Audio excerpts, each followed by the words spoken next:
Kicked out by her furious dad with nowhere to go, a single mom collapses on the street, until a passing millionaire CEO slams the brakes and changes her life in the most unexpected way. But before we dive into the full story, let me know where you're watching from and what time it is. Now, subscribe to the channel and let's get started. The winter rain pounded mercilessly on the rusted roof of a small, dilapidated house at the edge of town. Inside, Clara held her sleeping daughter tight, the child's tiny body pressed against her chest as thunder rumbled in the distance. At only 6 years old, Sarah sensed her mother's distress even in her sleep. It had all happened so quickly. That same morning, Clara's father had summoned her to the living room, his voice cold and his eyes filled with a distant anger she had never seen before. "You have disgraced this family," he declared, slamming his hand against a table piled high with unpaid bills. "You can't take care of yourself, let alone a child. I've sacrificed for too long and now I want you out. Today." Clara's world had shattered in an instant. She had known her father's patience was wearing thin. Ever since her mother passed away, the old man had become increasingly bitter. But she never thought he would force her onto the streets with Sarah in tow. Begging him for compassion, she clutched the only picture she had of her late mother, tears sliding down her cheeks. It was useless. Her father merely pointed to a battered suitcase already packed with what little clothing she owned and grunted for her to take Sarah and leave. With nowhere to turn and no money in her pockets, Clara found herself wandering the soggy sidewalks under the unforgiving rain. Every droplet that soaked her clothes seemed to carry a reminder of her father's final words. "Don't come back." Sarah shivered despite the blanket that Clara used to shield her from the wind. The city lights flickered in the distance, offering no real warmth or hope. She spent the afternoon looking for a shelter or a church that might give them a place to stay. Door after door closed in her face. Funds were limited, or the rooms had reached capacity.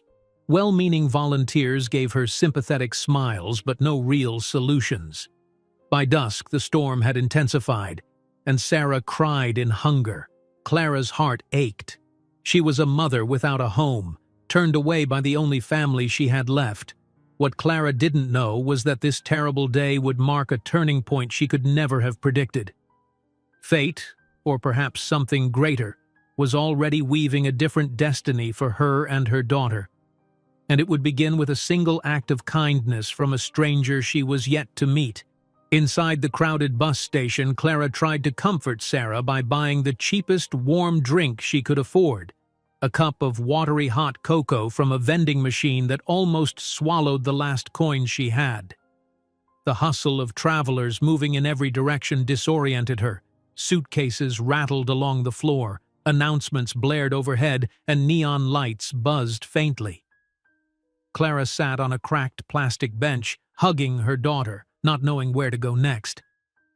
That's when she noticed a commotion. A tall, well-dressed man rushing by, phone pressed to his ear, voice firm but seemingly controlled.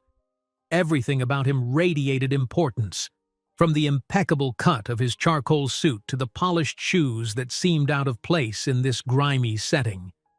And though he appeared to be in a hurry, his gaze unexpectedly fell upon Clara and Sarah. Something in the desolate sight of the mother and child must have tugged at his conscience because he paused mid-sentence, eyes narrowing with concern. In that fleeting moment, Clara was too exhausted to care who noticed her. She turned her attention back to Sarah, adjusting the child's damp curls and wiping stray tears from her cheek.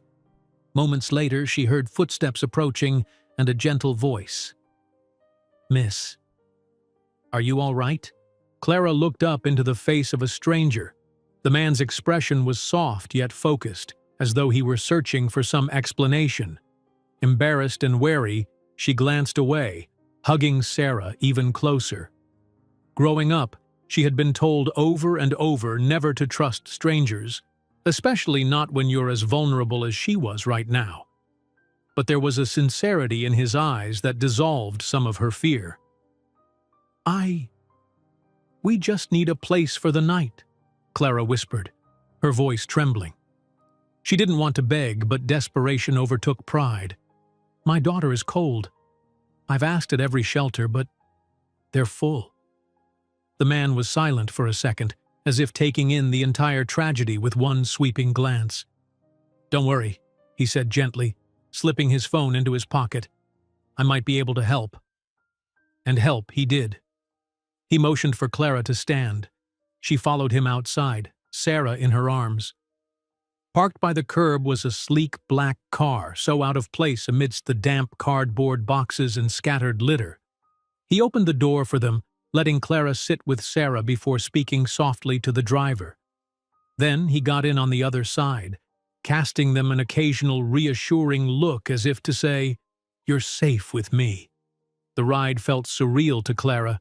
She kept expecting him to reveal some nefarious intention, but instead of questions about her personal life or snide remarks about her ragged appearance, the stranger kept his distance, allowing mother and daughter some room to breathe. Street lamps blurred past the windows, the hum of the engine lulling Sarah toward sleep. When the car finally stopped, Clara found herself in front of an elegant building, modern architecture with a clean, minimalist facade. Everything looked impossibly expensive. The doorman, dressed in a sharp uniform, greeted the man respectfully. So he wasn't just wealthy, he was obviously someone of influence around here. Clara felt a wave of panic rise in her chest. Why was he doing this? What if he expected something in return? She tried to steady her breathing, reminding herself that so far he had shown only kindness.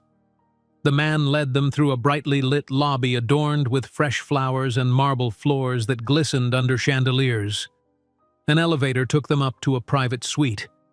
Inside, the apartment seemed vast yet tastefully furnished.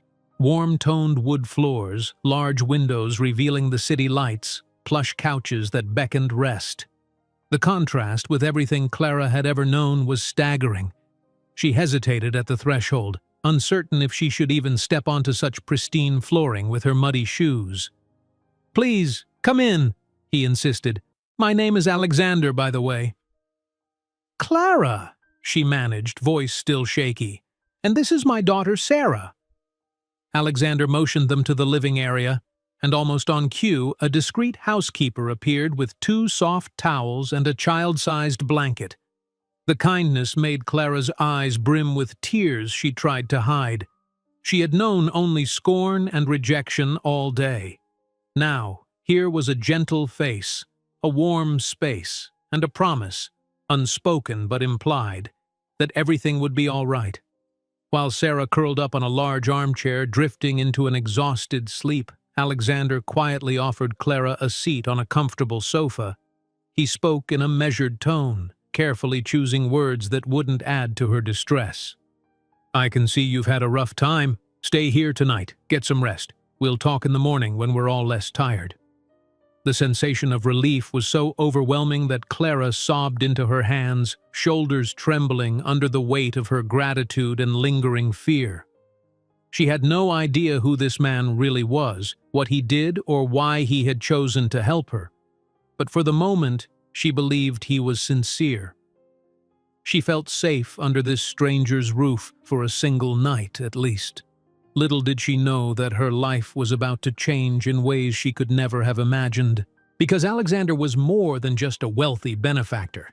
He was one of the most influential CEOs in the city, with resources and secrets that could shape Clara's future entirely. And as the night wore on, the city lights flickering through the windows seemed to whisper the start of a new chapter in their lives. Clara woke up to the soft rays of morning light streaming through floor-to-ceiling windows. For a moment, she forgot where she was. Then the events of the previous day came rushing back, her father's anger, her desperate search for shelter, and finally the kindness of a total stranger. She pushed herself upright, her muscles stiff from stress and fatigue, and looked around. Instead of the cramped, musty corners she had grown used to, she saw polished hardwood floors, elegant furniture, and an air of calm she could hardly believe was real. Her daughter, Sarah, still slept soundly on a velvet armchair, curled beneath a fluffy blanket. Clara rose quietly, reaching out to stroke the child's hair. Even through the chaos, Sarah's face held a certain peace, as if convinced that everything would turn out all right. Clara's heart constricted with love and guilt. She wished she could promise her daughter a life without more storms, both literal and metaphorical. Still dressed in the same clothes from yesterday, Clara felt a wave of self-consciousness. She glanced at the reflection in a large window, noticing her tangled hair, the faint circles under her eyes. Before she could dwell on her appearance, however, she heard soft footsteps. Turning around, she saw Alexander entering the living room, carrying 2 cups of steaming tea. "Good morning," he greeted, voice quiet so as not to wake Sarah. He wore a crisp shirt, sleeves rolled to the elbows in a gesture of casualness that contrasted with the formality of his surroundings. He offered Clara one of the cups. "Chamomile. I thought you might want something warm. I wasn't sure what you like." She accepted the tea with trembling hands, aware that she must look entirely out of place in his immaculate penthouse. "Thank you," she murmured, "for the tea and for everything else." Alexander regarded her thoughtfully. "How did you sleep?" he asked. His question carried no edge, no pity, just genuine concern. Clara appreciated that more than she could say. She took a sip, savoring the gentle warmth. "Better than I have in a while," she answered honestly, though the mental weight of her predicament remained. "But I don't want to overstay my welcome. We'll find somewhere else today." Alexander shook his head, a slight frown forming on his face. "There's no rush," he replied, settling on a sofa across from her. "I'd like to help you if you'll let me." Clara studied him, unsure how to react. She'd always prided herself on managing somehow, stitching torn hems for neighbors, taking on part-time cleaning jobs, scraping by with the littlest bit of dignity she could muster. Accepting help from a wealthy CEO felt like stepping into a different universe altogether. "Help me," she echoed, cautious. "You don't even know me." He gave a small, reassuring smile. "I know enough. I saw a mother in need of protection. I remember being a child who once needed help, too, though for different reasons. But please understand," he added gently, "I'm not forcing anything upon you. If you want to leave, no one will stop you, but consider staying at least until you've had some time to plan." Her breath caught. Relief clashed with old teachings of never trusting too easily. She set her teacup down on the coffee table. "It's just, I have nowhere else to go," she admitted, looking down at her hands. Then she looked over at Sarah, who stirred slightly in her sleep, hugging the plush blanket to her chest. Alexander nodded. "Stay a few days, get your footing. We'll figure something out, together." The sincerity in his tone melted a fraction more of Clara's defenses.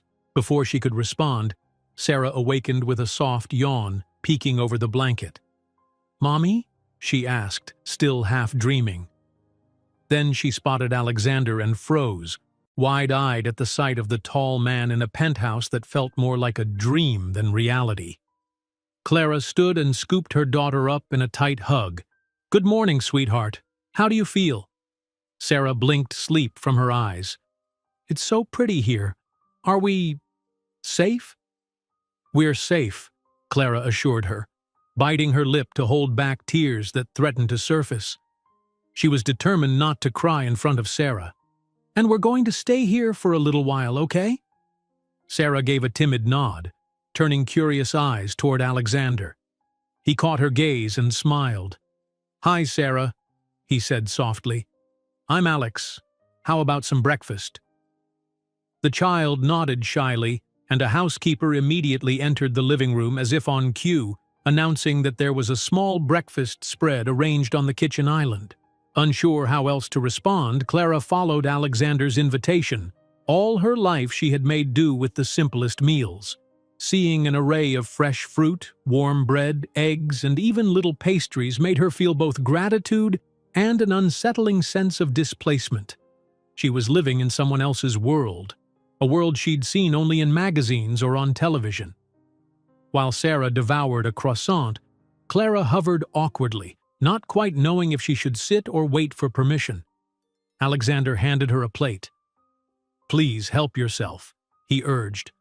"I don't usually eat a big breakfast, but my staff always prepares enough for an army. It's a habit from my early days, and kids especially seem to enjoy it." Clara forced a tiny smile, realizing for the first time just how hungry she was. Her stomach rumbled in agreement. She took a piece of toast and some fruit, feeling tears prick at her eyes again because it had been so long since she'd sat down to a real meal. Sarah, noticing her mother's expression, slipped a small hand into Clara's. The gesture said everything. "We're together, and right now that's enough." They ate in a quiet hush, the only sound the clink of utensils against porcelain.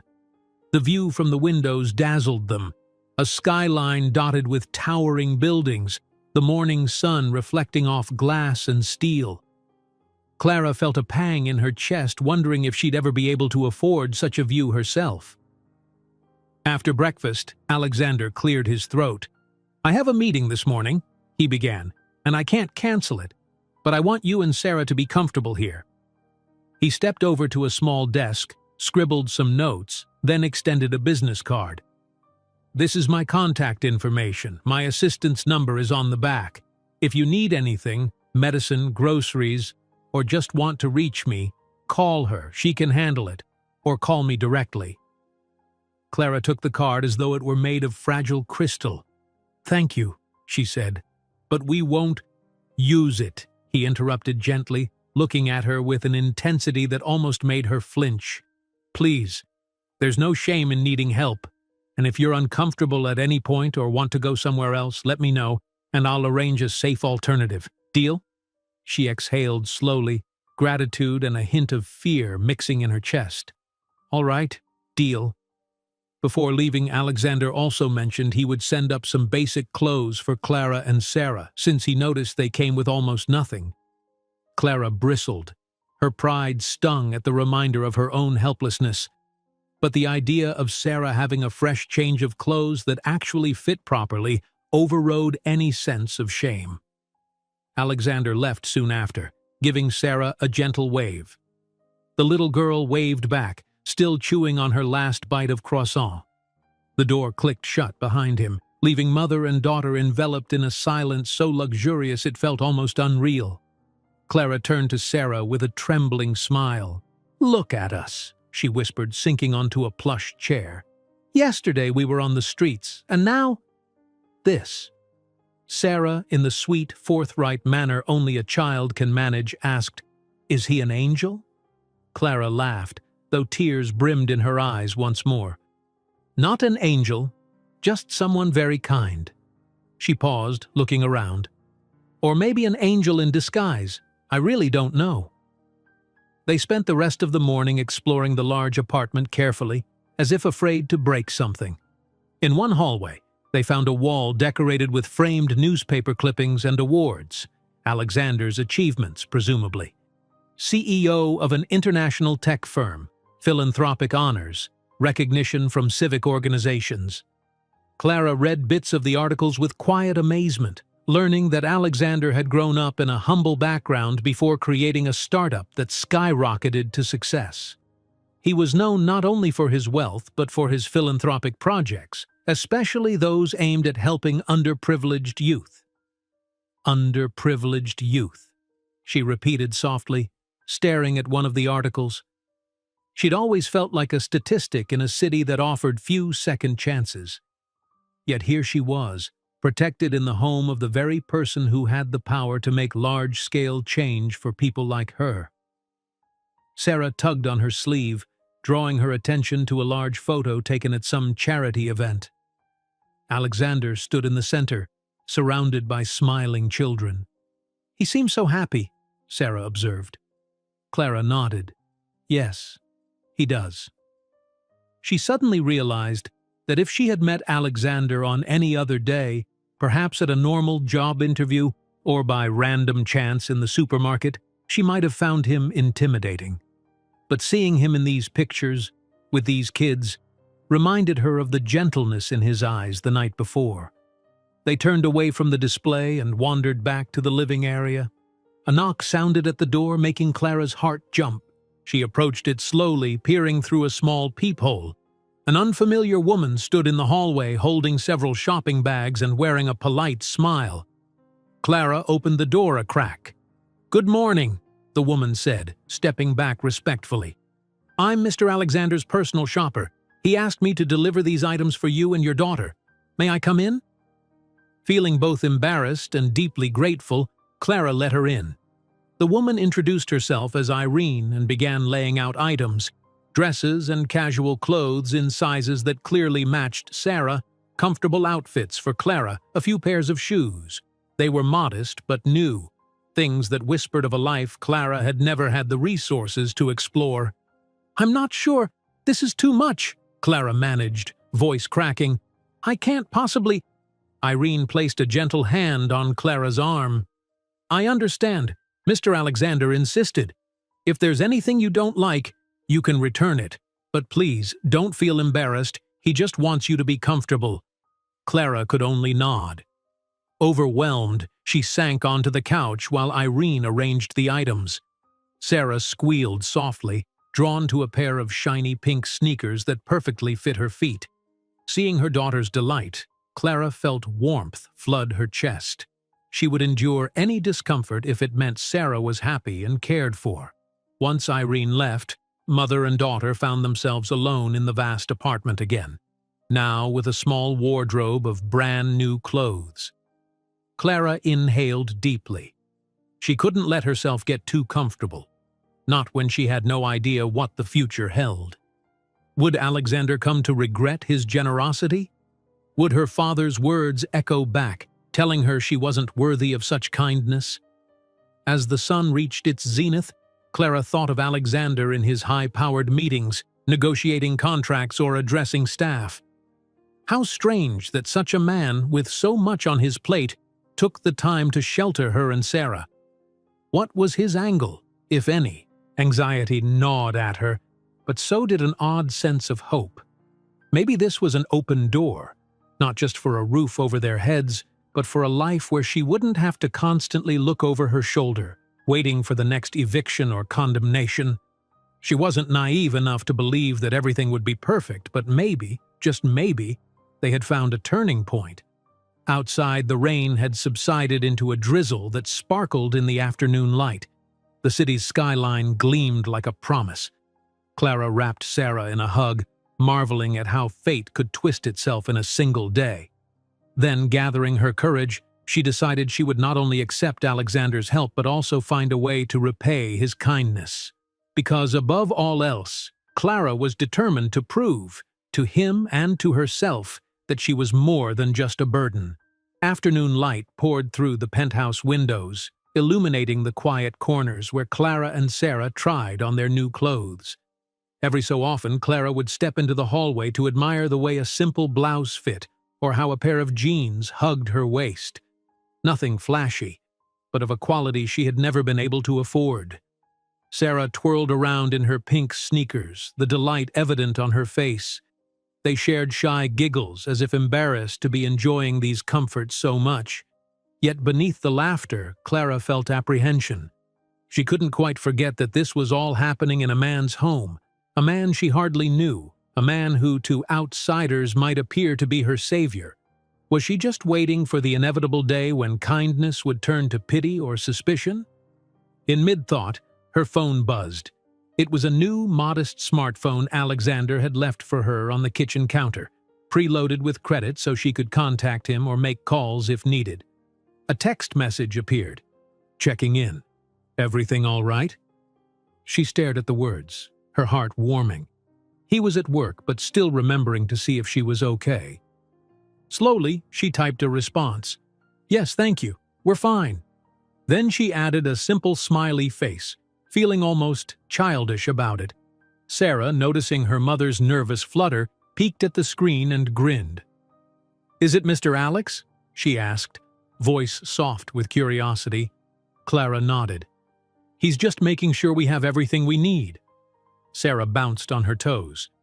He's nice. He is, Clara agreed, though 1,000 questions about him danced in her mind.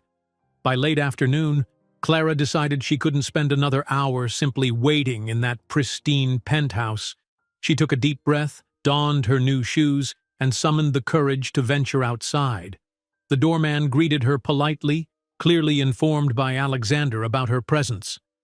Clara asked for the nearest grocery store. She didn't have much money, but she could at least buy a few basics and try to cook dinner. She reasoned it was the smallest gesture she could offer Alexander in return. Stepping onto the busy city streets, she felt a jolt. Everything looked different from this upscale neighborhood. Boutiques, glossy storefronts, manicured sidewalks. She felt a pang of homesickness for her old neighborhood, despite its run-down corners. At least there she had known every crack in the pavement. She found a small supermarket tucked behind a modern office tower. Sarah clung to her hand as they navigated the aisles, still a bit intimidated by their new surroundings. Clara picked out fresh vegetables, some chicken, rice, simple ingredients to make a hearty meal. Her father had never bothered teaching her much, but her mother had shown her a few recipes before she passed away. If nothing else, she could prepare something warm and filling. Approaching the cash register, Clara braced herself for the total. She'd discovered a small envelope of cash in the kitchen labeled, "For groceries," with a note in Alexander's neat handwriting, "Use whatever you need." She hesitated, feeling a twinge of guilt, but resolved to reimburse him once she found a job. For now, she placed the items on the conveyor belt. The cashier rang everything up, and to her relief, the total was manageable. As Clara gathered the bags, she heard hushed murmurs from a couple of bystanders who recognized her from the building or from fleeting glances in the elevator. They whispered, "Isn't that the woman with Mr. Donovan? He never brings women home. She's got a child with her." Clara pretended not to hear, her cheeks burning with embarrassment. She had no idea how much attention was on Alexander, or how widely people knew him. Word traveled fast in elite circles, it seemed. Clara practically power-walked back to the apartment building, ignoring any curious stares. In the elevator, Sarah asked innocently, "Mommy, why are people looking at us like that?" "It's nothing, baby," Clara soothed, though she fought to steady her breath. "They're just not used to seeing us." Back inside the penthouse, she relaxed a fraction. She set Sarah up with a coloring book on the coffee table, one of the child-friendly items someone on Alexander's staff had left earlier, then moved to the spotless kitchen. After a quick assessment of the appliances, she began chopping vegetables, marinating the chicken, and rinsing the rice. She found herself smiling at how smoothly the stove lit, how the pot didn't wobble on a broken burner like it did at her father's place. It seemed like a small miracle. Every so often she glimpsed the city skyline from the huge window. The sun was sinking, painting the sky with hues of lavender and gold. She wondered if Alexander would come home soon or if he'd be delayed by countless meetings. The more she thought about it, the more she realized she knew almost nothing about his world. Billion-dollar deals, corporate expansions, philanthropic galas. She was a seamstress's daughter who used to fix neighbors' dresses and scrub floors in offices while he was giving speeches to entire boards of directors. Yet when they spoke, none of that had seemed to matter. He'd looked at her with genuine empathy. Clara hoped his kindness was more than a facade. She had heard so many stories about powerful men who used their wealth to manipulate, but that wasn't Alexander's vibe, or at least she didn't think so. The aroma of the simmering stew soon filled the penthouse, making her realize just how hungry she was. Sarah approached, sniffing the air excitedly. "That smells yummy," she declared, bright-eyed. Clara grinned and gave her daughter a little taste on a spoon. Sarah nodded enthusiastically. "So good, Mommy." Just as Clara was setting the table, unsure if she should use the fancy plates or the simpler ones, a key turned in the lock. Alexander walked in, looking slightly tired but still poised. He paused, clearly surprised by the warmth and scent of a home-cooked meal. "Wow," he said, loosening his tie. "Something smells amazing." Clara blushed, suddenly aware of how domestic she must look in that sleek kitchen, wearing a borrowed apron she'd found in a drawer. I hope it's okay that I cooked," she said quickly, fiddling with the edge of the apron. "I just wanted to do something useful." He smiled. "It's more than okay. It's the best welcome I've had in ages." Then he spotted Sarah, who scampered over to greet him. "And hello to you," he added, dropping to her level and high-fiving the little girl with a playful grin. It was a simple moment, yet it felt monumental to Clara. She gestured hesitantly. "I just made stew with rice. Nothing fancy." Alexander laughed softly. "Trust me, my usual dinners are either catered or eaten on the go. Home-cooked stew sounds like a feast. Shall we eat?" They settled at the table, Sarah taking a seat between them. Clara dished out steaming bowls, her nerves fluttering when Alexander took his first bite. She waited breathlessly. His eyes lit up.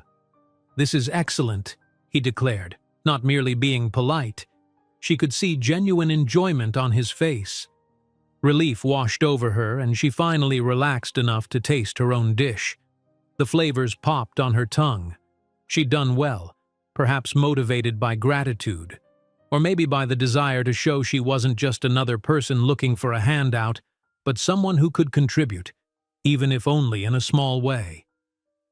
As they ate, Alexander asked politely about her day, curious if she'd found everything she needed, if Sarah was comfortable. Clara answered in short, honest bursts, describing their trip to the store, the looks from strangers, her desire to find some stability. She left out the pang of shame she felt at using his money. He seemed to sense her discomfort anyway. "Don't worry about paying me back for groceries," Alexander said gently. "Just focus on settling in." "I'm not used to all this," she admitted, gesturing vaguely at the luxurious setting. "I want to eventually stand on my own feet. I don't want you to think I'm freeloading." He placed his spoon down, looking at her intently. "I understand. I respect that. Believe me, the last thing I assume is that you're freeloading. You're a mother who got dealt a bad hand by someone who should have protected you. That's not your fault." His words touched her deeply, bringing back the image of her father slamming doors, telling her to leave with Sarah. She blinked back tears and forced a small smile.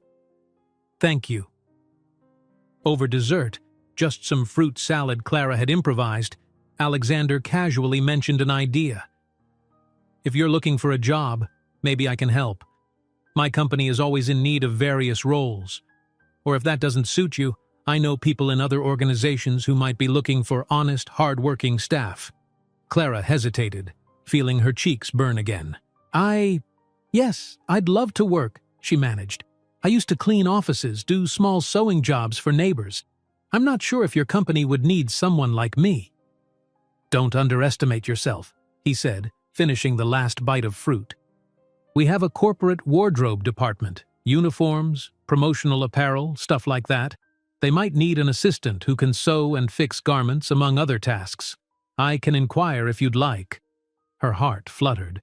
Sewing was one skill she'd learned by necessity, and she actually enjoyed it. "That would be amazing," she replied, hardly daring to hope. "If it's not too much trouble." "It's no trouble," he said lightly, though his gaze was serious. "Let me talk to the department head, see if there's an opening that fits your schedule. You'd need flexibility because of Sarah, but we could figure something out." Sarah, who'd been busy doodling on a small notepad near her plate, piped up at the mention of her name. "Mommy can sew anything," she declared proudly. "She fixed all my clothes when they got holes." Alexander laughed. "You see, your biggest fan is right here." Clara nodded, smiling at her daughter. For the first time in what felt like a lifetime, she sensed a real path forming, a way to move forward instead of just surviving day by day. She also felt a grateful heaviness in her chest, aware that Alexander's generosity was opening doors that had seemed forever locked. Could it be this simple, or was life about to throw another curve? They cleared the table together, despite Clara insisting she could handle it alone. While washing dishes, she noticed Alexander glancing around the kitchen as if he were genuinely delighted to see it in use. He caught her looking and shrugged. "I've always wanted this space to feel more like a home, not just a showpiece. I guess I haven't had a reason until now." She paused, setting a wet dish aside. The significance of his confession wasn't lost on her. Before she could respond, Sarah ran in, tugging at Clara's sleeve, eyes drooping. "Mommy, I'm sleepy," she mumbled. The day's excitement had clearly worn her out. Alexander quickly offered to set up the guest bedroom more comfortably for Sarah. He led them to a cozy room with a soft bed, plush pillows, and walls painted in gentle pastel. It was large enough for an adult, so Clara initially hesitated to let her daughter have it. "We can share," she said. "We'll sleep together if that's okay." Alexander nodded. "Of course. I'll bring extra blankets. Make yourselves at home." After tucking Sarah in, Clara sat at the edge of the bed, the hush of evening wrapping around them. She thanked Alexander for everything, for the day's help, for the prospective job, for trusting her enough to let her stay longer. He shrugged off her gratitude in that humble way of his and bade them good night. Left alone with Sarah sleeping, Clara's mind whirled. She listened to the steady hum of the city outside. It was astonishing how quickly her life had shifted, from being homeless in the cold to lying in a snug bed in a penthouse. She reached out to smooth her daughter's hair, fighting the urge to cry in both relief and trepidation. Yet for all her worries, there was a spark of hope she couldn't ignore. Tomorrow, she would see about that job.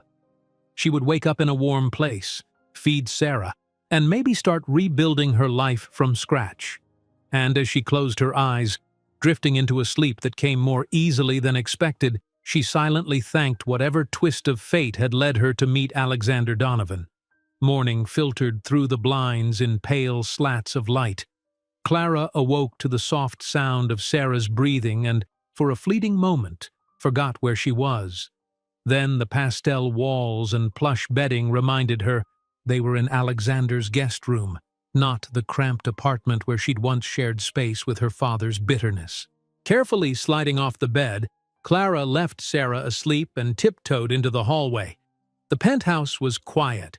She assumed Alexander might already have left for the office. He seemed the type to start his day early, with schedules full of meetings and calls. Still, she felt a stirring of anticipation. He had promised to ask about a potential sewing job at his company.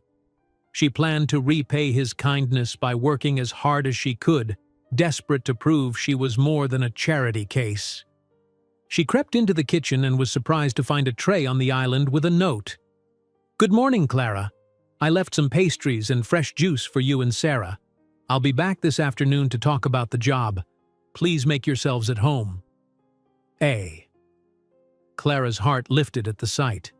She found it surprisingly easy to picture Alexander here, preparing a simple breakfast, maybe noticing how everything was still and silent in the early morning. She whispered a small "thank you," although he wasn't around to hear. Pouring herself a glass of juice, she set out 2 plates for when Sarah woke up. The day was wide open, offering no pressing tasks except to care for her daughter and think about her next steps. How long could they stay with Alexander? Was there a deadline, an expiration date on his hospitality? She was lost in thought when Sarah padded into the kitchen, yawning. "Mommy, I'm hungry," the little girl said. Clara immediately pulled her into a hug and offered her one of the pastries. Sarah bit into it with gusto, giving a sweet, crumb-filled grin. As Sarah ate, Clara considered what to do for the rest of the morning. Perhaps she could tidy up the apartment, though it was already immaculate. Or she could find a sewing kit and repair any small tears or loose buttons on Alexander's things. She felt uneasy, just sitting around, as if every moment of rest might be perceived as laziness. Yet even as she pondered these options, she reminded herself that part of Alexander's generosity was to allow her a chance to breathe. Maybe for once she could simply enjoy the lull. Sarah was safe. A potential job was on the horizon. That should be enough for now. She ended up wandering the penthouse's main living area, taking in the wall art and the expansive windows that overlooked the city. Eventually, she found a door that led to a small, cozy study filled with shelves of books, business manuals, biographies of world leaders, and some classic literature scattered between. She noticed worn spines of novels she recognized from her childhood. It made her smile, imagining Alexander curled up in a leather chair, reading something far from his corporate world. While examining a row of old family photos on a side table, Clara stopped short at one in particular. It was Alexander, much younger, standing beside an older man and woman, presumably his parents. In the image, his clothes were simple, even a bit outdated, and he had the same gentle expression in his eyes. She wondered what had propelled him from that modest life to a penthouse in the sky. A quiet beep from the intercom startled her. Approaching the device near the kitchen, she pressed a small button. A woman's voice came through. "Good morning, Ms. Clara. I'm Lily, Mr. Donovan's assistant. May I come up?" Clara hesitated briefly. "Yes, of course." Moments later, Lily arrived at the front door, a poised woman dressed smartly in professional attire. Her smile was warm but businesslike. "Good morning. I hope I'm not disturbing you," she said, holding a folder against her side. "Not at all," Clara replied, motioning for her to enter. "Is everything okay?" Lily nodded. "Yes. Mr. Donovan asked me to bring some paperwork for you. Information about the uniform department at the company. He mentioned you might be interested in a position there." The words sent a thrill of excitement through Clara. "Yes, I am. Thank you." They settled at the kitchen island. Lily opened the folder, revealing neatly arranged documents. She spoke in a calm, efficient manner. "So the department regularly needs part-time support with stitching, alterations, and general garment upkeep. It's not a formal design position, but you'd be handling basic repairs and prep work for uniforms and apparel. If you're comfortable, we can set you up to meet the manager, Mrs. Hastings, for an informal interview." Clara peered at the job description. It looked straightforward, exactly the sort of hands-on sewing tasks she knew how to do, plus flexible hours. That was crucial for caring for Sarah. "Yes, that'd be wonderful," she said, looking up. "When would the meeting be?" Lily consulted her tablet. "Mrs. Hastings is free tomorrow morning at 10. Would that work for you? Mr. Donovan can have a car take you there if you prefer." Clara smiled, though she bristled slightly at the idea of always relying on a chauffeur. "Tomorrow is fine and, I might just take the bus. I'm used to it. But thank you for the offer." Lily returned the smile. "No problem. I'll confirm with Mrs. Hastings and send you the address. If you change your mind about the car, just let me know." They went through the rest of the documents: pay rate, schedules, and some general info about the company's policies. Clara's head spun a bit. She'd never been part of such a well-organized operation. Everything seemed meticulously planned. Before leaving, Lily gave Clara a measured look. "Mr. Donovan truly wants to help," she said. "He doesn't expect anything in return except that you do your best. I hope you feel comfortable about that." Clara's cheeks warmed. "I do. It's just new for me." Lily nodded understandingly, as though aware of the complexities behind Clara's situation. "It's new for all of us, in a way," she replied kindly. "Mr. Donovan, well, let's just say he usually keeps strict boundaries between work and his personal life. But you and Sarah are different." With that, Lily took her leave, and Clara was left standing at the kitchen island, the job documents in her hands. "Different," she mused. She wondered if Alexander was simply trying to be a good Samaritan, or if something about her and Sarah had stirred memories from his own past. The result was the same: an unexpected lifeline. That evening, when Alexander returned, he found Clara and Sarah in the living room, where Sarah was busily coloring while Clara reviewed some sewing project ideas on her phone. The moment he walked in, Sarah bounded toward him, proudly showing off a picture she'd drawn. A tall figure, Alexander, next to a smaller figure, Clara, and an even smaller one, Sarah, all holding hands beneath a blue sky. Alexander's expression softened. "Is this me?" he asked, pointing to the tallest doodle. Sarah giggled. "Yes, Mommy says you helped us like a hero." Clara blushed at her daughter's bluntness. "She's just being sweet," Clara said quickly, turning to Alexander. "Lily came by today. She gave me the info about the sewing job. The interview is tomorrow." A smile lit Alexander's features. "That's great. I'm glad we could arrange it so quickly. Are you feeling ready?" She exhaled, placing the papers aside. "Nervous, but hopeful. I want to do well. I want to to show that I can contribute." "You don't have to prove anything to me," Alexander assured, his voice gentle. "But I understand wanting to do your best. If you need anything, let me know." Then, almost shyly, he held out a small stuffed bear dressed in a tiny business suit. I picked this up for Sarah on the way home. Saw it in a gift shop and couldn't resist." Sarah's eyes lit up and she clutched the bear, squealing with delight. "Thank you." She ran off to show her new plush toy to her makeshift doll collection. Clara's heart squeezed with gratitude, again aware of how many gestures of kindness Alexander had extended in such a short time. "Thank you," Clara echoed softly when Sarah was out of earshot. "She adores you, you know." He smiled, though he looked almost bashful. "She's an easy child to adore." They chatted about the day.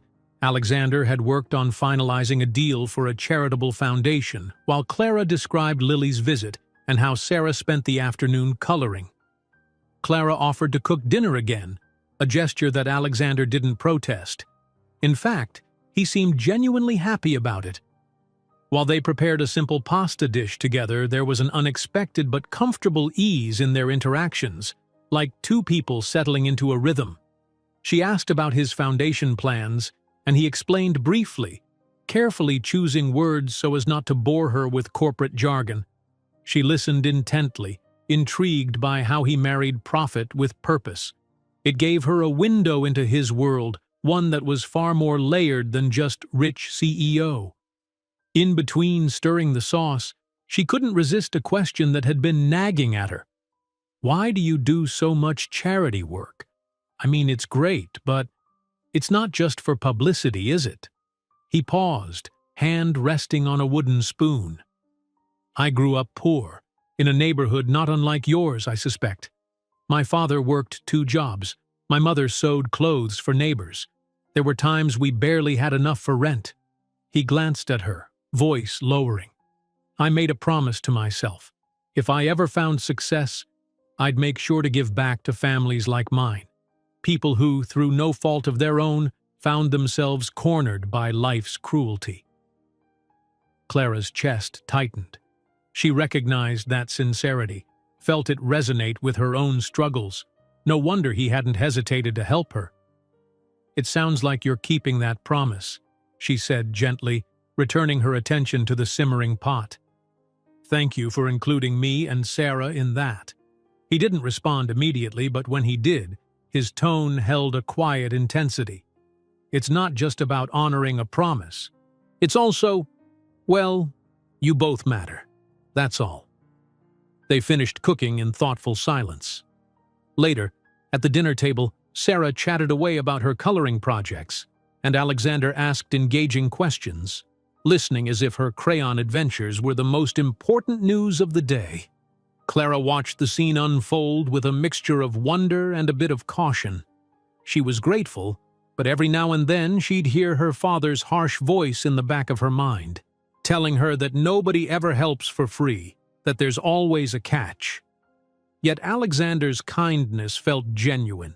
Even if he was wealthy and powerful, he didn't flaunt it in a way that made her feel lesser. Rather, he seemed determined to use his advantages to uplift others. After dinner, while Sarah lay on the couch reading a children's book, another thoughtful gift that had appeared that afternoon, Clara accompanied Alexander to the kitchen to clean up. She hesitated before speaking. "I'm sorry if I'm overstepping, but I wanted to ask, my father, He used to say a lot of cruel things, that we weren't worth the effort, that charity never comes without a price. I'm trying to unlearn that, but it's hard.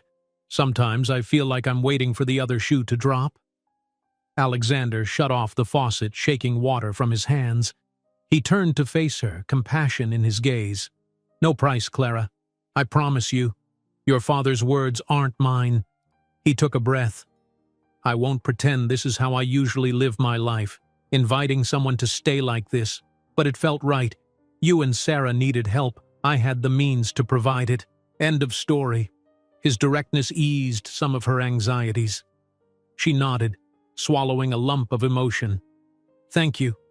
She kept repeating those words, aware they might never feel sufficient, but hoping they conveyed at least a fraction of her gratitude. That night, as Sarah slept peacefully in the guest bed, Clara lay awake, mind spinning with thoughts of the upcoming interview. She pictured how she'd present herself, what she'd say to Mrs. Hastings, how she'd channel every scrap of confidence she could muster. Before drifting off, she listened to the city's subdued hum and realized she felt more at peace than she had in years. By dawn, she was up and preparing for her day. She'd chosen a simple blouse and slacks from the new clothes Alexander's personal shopper had brought, ensuring she looked neat yet comfortable enough to focus on the sewing tasks. After showering and braiding her hair in a tight plait, she ate a quick breakfast with Sarah, who was still drowsy and cartoon-fixated, then checked the bus schedule on her phone.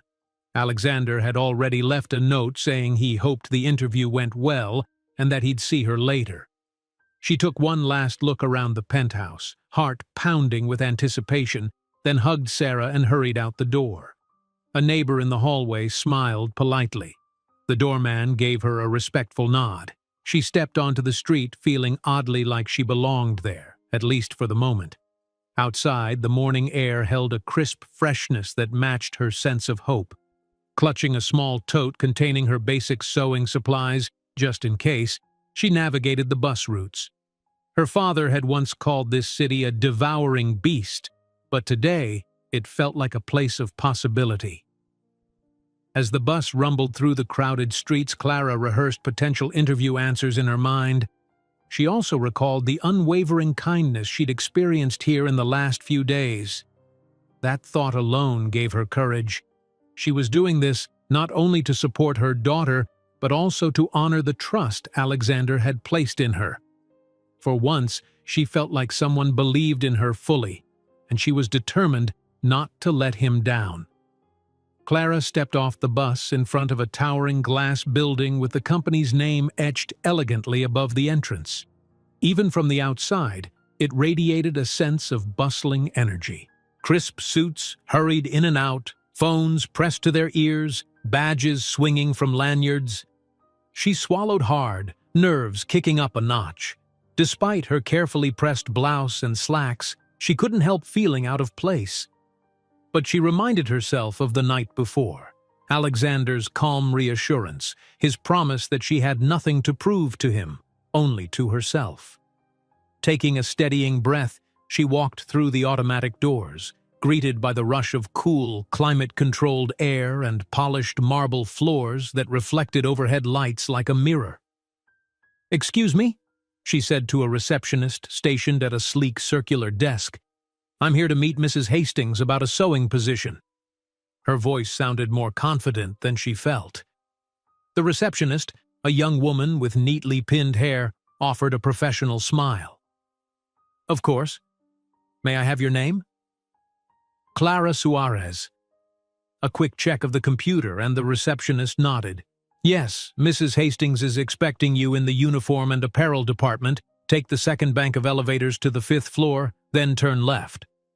Clara followed the directions, each step echoing in her ears. The elevator ride was brief but tense, a few suited employees stepping in and out, eyeing her politely without speaking. Then the doors opened onto a bright hallway lined with large windows. A sign indicated that the uniform and apparel department was indeed to the left, near the office's tail end. She found it tucked behind a frosted door labeled Operations Uniform Division. Inside, the atmosphere was distinctly different, more casual, filled with racks of clothes, sewing machines, and boxes of fabric stacked along one wall. A few employees busied themselves measuring garments or organizing labeled bins. The smell of freshly pressed cloth mingled with the faint hum of machinery. At once, a petite woman with a pair of sharp eyes and gray-streaked hair pinned in a tidy bun approached. She wore a measuring tape slung around her neck like a craftsman's tool.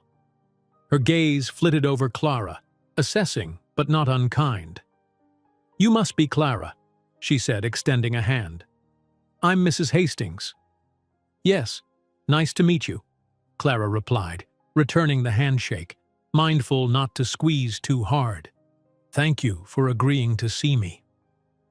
Mrs. Hastings nodded, then gestured for Clara to follow her to a corner where a small desk faced a row of mannequins. "So, Mr. Donovan told me a bit about your background. Some experience with sewing and repairs?" A wave of gratitude passed over Clara at Alexander's mention of her. "Yes, I've done quite a bit of sewing, mostly personal jobs and repairs for neighbors.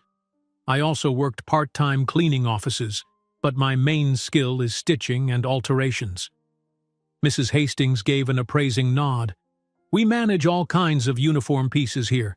Shirts, blazers, promotional apparel, and sometimes specialty items for company events. We often need hands to do small fixes, replacing buttons, hemming pants, mending tiers. It's detail-oriented work, and efficiency matters." Clara bobbed her head, adrenaline spiking. "I'm comfortable with that. I also brought some of my own supplies." She patted the tote bag, hoping that would show preparedness. Mrs. Hastings glanced at the bag, then motioned to a workstation. "Let's do a quick demonstration. I have a stack of uniform blazers that need new buttons. One of our big conferences is next week, and the staff will wear matching attire. Think you can handle that?" Clara exhaled, relieved to have something concrete she could demonstrate. "Absolutely." She followed Mrs. Hastings to a table piled with navy blue blazers, each missing a button or two. The department manager handed her a small box of matching buttons and pointed out the brand-new spool of navy thread. Without another word, Clara slipped her arms through the first blazer, finding the spot where the button should go, checking the alignment of the buttonhole. Then she pulled her kit from her tote and began to sew with practiced, precise movements. It felt oddly soothing, like she was back in her comfort zone, letting muscle memory guide her. She stitched quickly, ensuring the button was secure but not too tight so the blazer could fasten correctly. After finishing, she snipped the thread and flattened the blazer on the table, stepping back for Mrs. Hastings to inspect. "Neat stitching," the older woman murmured. "Let's see a few more." Clara nodded and continued, regaining her rhythm with each blazer. She mentally recalled the patterns her mother had taught her for reinforcing corners, for ensuring the thread knots remained hidden. By the third or fourth blazer, a small circle of onlookers formed, colleagues curious about the newcomer. "How's it going, miss?" asked a friendly-looking employee holding a stack of uniforms. "Need anything else?" Clara offered a polite smile. "No, I'm fine, thanks." Mrs. Hastings kept a keen eye on Clara's work. After a few minutes, she lifted one blazer, tested the newly attached button, and nodded in approval. "Nicely done. This is the standard we need." Clara's shoulders relaxed. "I'm glad," she said softly, unable to hide the relief in her voice. Mrs. Hastings motioned for her to set aside the blazers. "Why don't we talk in my office?" She led Clara to a modest room separated by glass panels, flipping on a small lamp that cast warm light over a desk strewn with fabric samples. Once they were seated, the older woman folded her hands. "I won't beat around the bush. This job isn't glamorous, but it's vital. We need someone who can handle up to 6 hours a day, at least 3 days a week, sometimes more during peak times. Pay isn't extravagant, but it's above minimum wage, with room for raises if you prove dependable." Clara's heart thumped with gratitude. 6 hours a day, 3 times a week. "I can manage that," she said. "I have a daughter, so the schedule matters. But I'm flexible." Mrs. Hastings arched a brow. "The schedule can fluctuate, especially around corporate events. Will that be an issue?" "I'll make it work," Clara answered firmly. She was determined to do whatever it took to secure this opportunity. "Good," Mrs. Hastings said, nodding. "We can start you on a trial basis, call it a probation period, to see how you fit with the team. If all goes well, we'll sign you on permanently." Clara's grin was immediate. "I'd be so grateful. I promise I won't disappoint you." Mrs. Hastings smiled back, her demeanor softening. "I trust Mr. Donovan's recommendation. He doesn't hand out personal referrals lightly, so I expect you'll do just fine." Hearing Alexander's name again made Clara think about how much she owed him already. She knew she couldn't let him down. "When do I start?" she asked. "How about Monday morning?" Mrs. Hastings glanced at her desk calendar. "That gives us a few days to get your paperwork in order." "Yes, Monday," Clara agreed eagerly. "Thank you so much." They hashed out a few more details. The paperwork she'd need, Social Security info, address, the direct deposit setup, and the basic employee handbook. Clara jotted notes, trying not to be overwhelmed. As they finished, Mrs. Hastings offered a handshake. "Welcome aboard, Clara. I look forward to working with you." "Thank you," she whispered, cheeks flushing with excitement. She left the office with a folder of documents pressed to her chest, feeling lightheaded. A job. A real job, doing something she excelled at, with hours flexible enough to take care of Sarah. She could hardly believe it. She made her way back down to the lobby, stepping outside into the midday sun. People scurried around her, brokers, lawyers, interns, each consumed with their tasks. But Clara felt like the city had paused just for her, giving her a victorious moment. She beamed at no one in particular, warmed by a sense of achievement and gratitude. Impulsively, she reached for the phone Alexander had given her, found his contact, and typed out a text. "Interview went well. I start Monday. Thank you so much." She hit send, hugging the phone briefly against her chest as she turned toward the bus stop. The city's cacophony wrapped around her, but inside she felt a quiet sense of joy. For the first time in ages, she was the one forging her path instead of just reacting to crisis after crisis. On the bus ride back, she caught herself planning how to break the news to Sarah. Maybe they'd celebrate by cooking something special. And she wondered about Alexander's reaction. He was a man of many commitments, yet he'd taken a personal interest in ensuring she found stability. Part of her wanted to see him face to face, to show him how grateful she truly was. Maybe that would happen tonight. Clara stepped off at her stop, looking up at the skyscraper that housed the penthouse. In all her life, she'd never envisioned herself living somewhere like that, if only temporarily. Yet every day in Alexander's orbit felt like a reminder that the world could be kinder, that second chances did exist. She took a deep breath, smiled at the doorman who recognized her, and went inside, clutching her folder of employment documents. Monday marked a new chapter, but so did today, because each step she took now was grounded not in fear, but in a growing sense of hope. Exhilaration bubbled in Clara's chest as she slipped into the penthouse that afternoon, balancing the folder of new hire paperwork under one arm.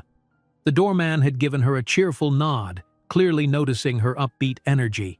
In the elevator, her mind whirled with possibilities. Finally, she had a stable job lined up, and soon she could start saving money, maybe even find a modest apartment for her and Sarah. Little by little, she could rebuild her life. Inside, she found Sarah sprawled on the living room floor with crayons, carefully coloring in a large picture book. The little girl's face lit up the moment she saw her mother. "Mommy, did you get the job?" "Yes, sweetheart," Clara announced, practically beaming. "I start on Monday, isn't that great?" Sarah let out a squeal, bounding to her feet and throwing her arms around Clara's waist. "I knew you'd get it." Clara melted into her daughter's embrace, planting a kiss on her curls. "So did I," she teased, ruffling Sarah's hair. The relief pouring through her veins felt like a soothing balm, erasing days of anxiety in one swift moment. She looked around the penthouse, wondering if Alexander had returned yet. It was still early evening, so he could be stuck in traffic or finishing up a meeting. She glanced at the clock, then resolved to busy herself until he came back. Sarah handed her the crayons, and for a while they colored side by side, Sarah drawing princesses and castles, Clara doodling random shapes just to pass the time. Eventually, a quiet click at the door signaled Alexander's arrival. He stepped in, jacket draped over his arm. The tension in his posture relaxed when he saw them on the floor, crayons scattered around. Clara stood, brushing imaginary dust from her pants, and gave him a wide smile. "I got the job." His face brightened instantly. "That's excellent. Congratulations." He made a point of crouching to Sarah's level and holding out his hand for a high five, which she delivered with a giggle. Then he straightened up, attention returning to Clara. "I knew Mrs. Hastings would see you're exactly what they need." Clara felt her cheeks warm. "Thank you for recommending me. Really, Alexander, I can't thank you enough." He dismissed the gratitude with a small wave of his hand. "I'm just glad it worked out. You do all the work from here." His gaze flicked to the folder in her hand. "Got your paperwork?" "Yeah, I'll fill it out tonight," she replied, hugging it closer. "They need some documents, proof of address, references. I was hoping that since I'm in between addresses, well, your place might...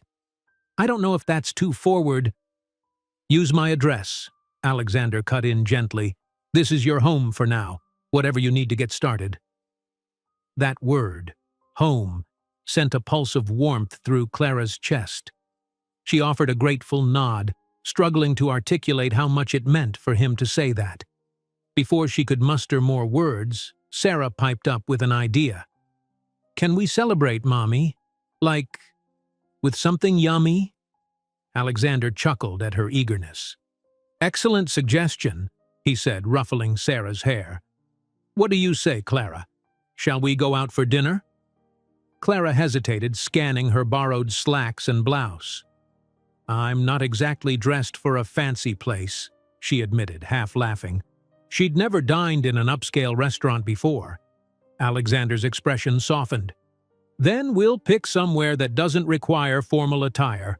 How about a cozy family restaurant I know? They have the best homemade pasta." Sarah clapped her hands. "Pasta? Yes, yes!" The excitement in her daughter's voice was enough to quell any of Clara's reservations. She nodded. "All right, let's do it." Soon they were riding in Alexander's car through streets ablaze with late afternoon light. Clara kept glancing out the window, still somewhat amazed that this was her life now, sitting beside Alexander Donovan on the way to celebrate her new job, with Sarah dozing happily in the back seat. They arrived at a small, family-owned Italian restaurant nestled between tall office buildings. The neon sign above the entrance flickered warmly, and inside the aroma of garlic and fresh bread enveloped them. A jovial hostess seated them in a corner booth with red and white checkered tablecloths. Clara instinctively scanned the menu for prices, and though everything looked moderate, she still felt a twinge of guilt letting Alexander pay. But he seemed entirely at ease, asking for the wine list, joking with Sarah about which pizza toppings were superior. Dinner commenced amid the gentle hum of conversation and the soft clink of cutlery. Alexander ordered a simple margarita pizza for Sarah, along with fresh breadsticks, while Clara chose a plate of fettuccine alfredo. Alexander himself went with a hearty lasagna. As they waited, he turned to Clara, his eyes lit with curiosity. "So, what do you envision for yourself now that you have this job? Any big goals?"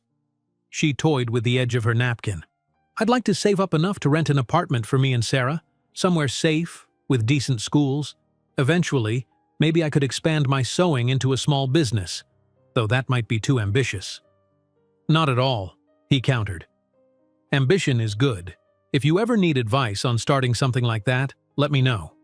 I happen to know a thing or two about launching businesses." Clara laughed, appreciating his gentle humor. It still baffled her how seamlessly he integrated support into their conversations. He neither patronized her nor dismissed her dreams. He just supported her. Sarah, meanwhile, drummed her small fingers on the table, humming a tune as she gazed around the restaurant. "I like it here," she declared loudly. "We never ate at a restaurant like this before, Mommy." Clara squeezed her daughter's hand. "We haven't, sweetheart, but hopefully we will again soon." Their food arrived, steaming dishes of pasta, gooey cheese on the pizza. Alexander dug in with enthusiasm, praising the chef to Sarah's amusement. Clara took her first bite and practically moaned at the rich, creamy sauce. Eating a meal she hadn't had to budget for or scrape together from leftover groceries felt almost surreal. She pushed away a hint of guilt, telling herself it was okay to accept this gift. She'd pay it forward somehow. Between bites, Alexander asked Sarah about her day, what she'd colored, whether she liked reading, if she had any favorite stuffed animals. Sarah chatted away, describing a plush kitten she'd seen in a store window and how she dreamed of becoming an artist one day. Clara watched them interact, heart stirring at how genuine Alexander seemed with her daughter. So many men, like her father, couldn't be bothered to spare a kind word. But Alexander listened intently, responding as if Sarah's aspirations were as valid as any corporate pitch. Halfway through the meal, Clara's phone buzzed. She frowned, fishing it from her purse. The number on the screen was unknown but local. With a quick glance at Alexander, she excused herself and answered. "Hello?" "Clara, it's me." A gruff voice came through. She froze, recognizing it instantly. Her father. "Been trying to track you down. Heard you're staying with some rich guy? Is that true?" Her heart pounded. It had been days since he'd kicked her out, and not once had he called to check on Sarah. Now he was calling as if he had some right. She swallowed, stepping away from the table to find a quieter corner near the restaurant's entrance. "How did you get this number?" "You left that old phone behind. Some neighbor gave me the new one," he replied, sounding annoyed. "Anyway, just wanted to make sure you aren't making a fool of yourself. That man will take advantage of you, you know. Nothing's free. I tried to tell you." Clara bristled. "He's helped me more in a week than you have in years," she said, voice trembling with anger. "And Sarah's doing fine. Why are you even calling?" A pause. I found a couple of Sarah's toys you left behind," he offered awkwardly. "Figured she might want them." Her mind whirled. Was this some sort of half-hearted apology? She glanced back at the booth where Alexander and Sarah were sharing a moment of laughter. Could she trust her father now after the cruelty he'd shown? "If you want to send them, you can leave them at the place I used to work," she finally managed, giving him the simplest instruction she could. "They'll get them to me." He huffed. "Fine. And, Clara?" His tone shifted, almost remorseful. "Look, I wasn't sure what else to do. Times are tough. You were another mouth to feed. I was desperate." She closed her eyes, tears threatening. This was hardly the apology she longed for, but maybe it was the best he could do.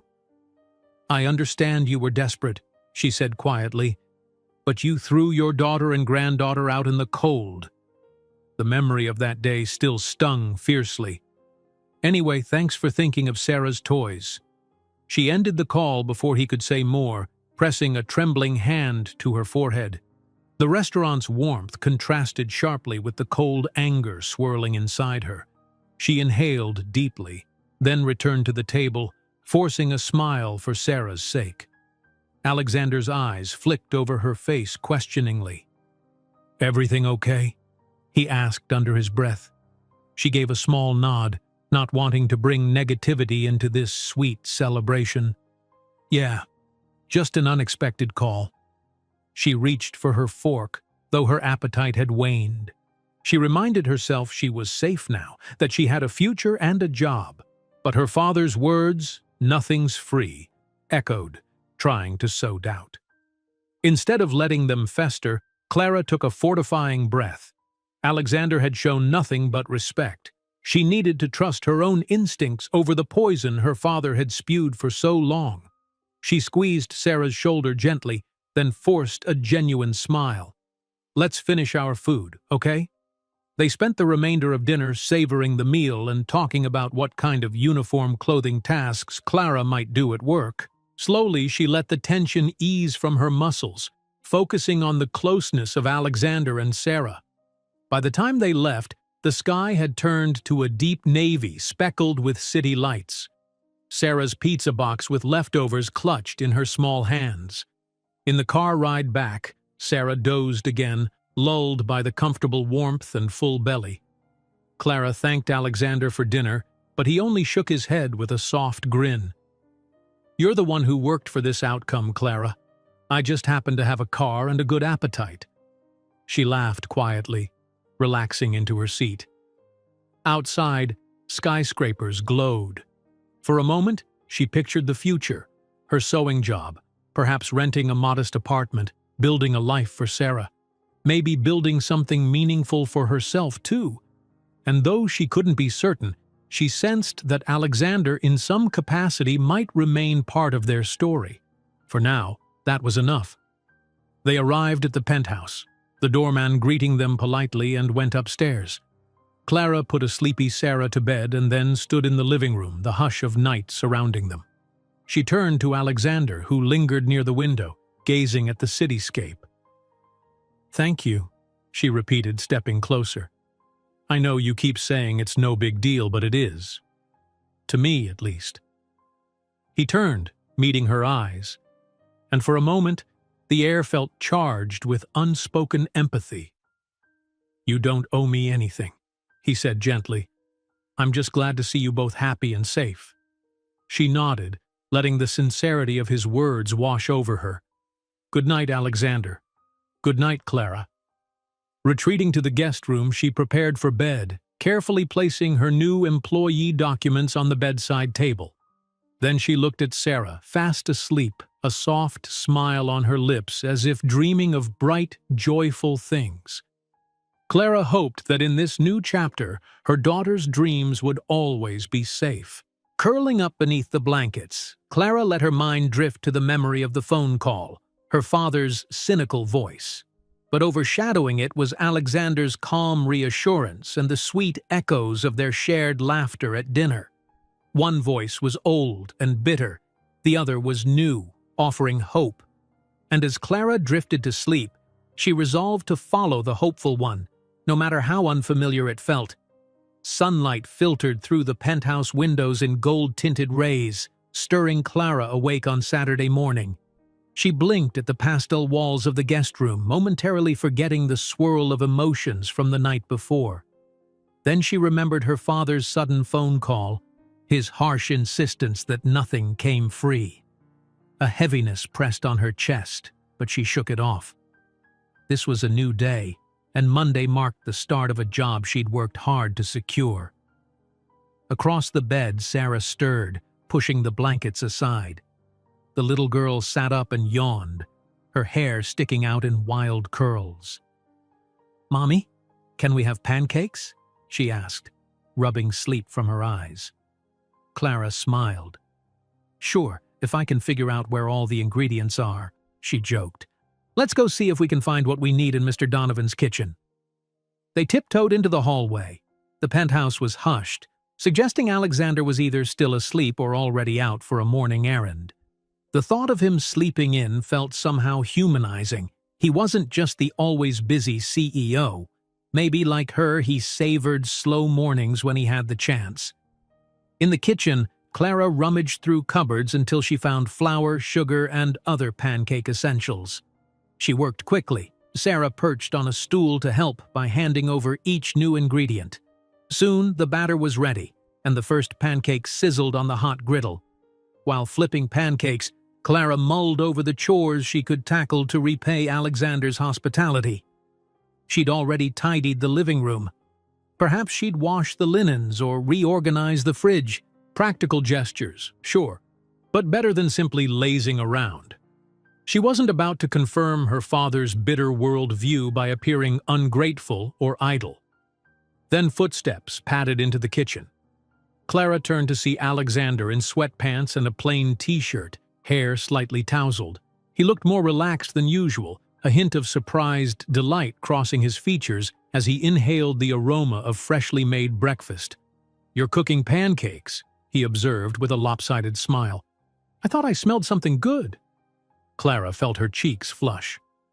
"I hope that's okay. Sarah requested them. I figured we'd share if you'd like some." He chuckled. "Absolutely. I'm never one to turn down homemade pancakes." He moved closer, gently placing a hand on Sarah's shoulder. "Good morning, kiddo. Did you sleep well?" Sarah nodded, a bright grin on her face. "Yes, I had a dream about unicorns." Alexander's expression softened. "Sounds magical." Then he glanced at Clara, noticing her anxious energy as she hovered over the stove. "Need any help?" "No, I've got it," she replied, flipping another pancake onto a plate. "But if you don't mind showing me where the maple syrup is, that'd be great." He rummaged in a cabinet until he found a bottle of syrup. Before long, they were gathered around the kitchen island, devouring fluffy stacks of pancakes. Syrup dripped down the sides, and Sarah clapped her hands in excitement each time she took a big bite.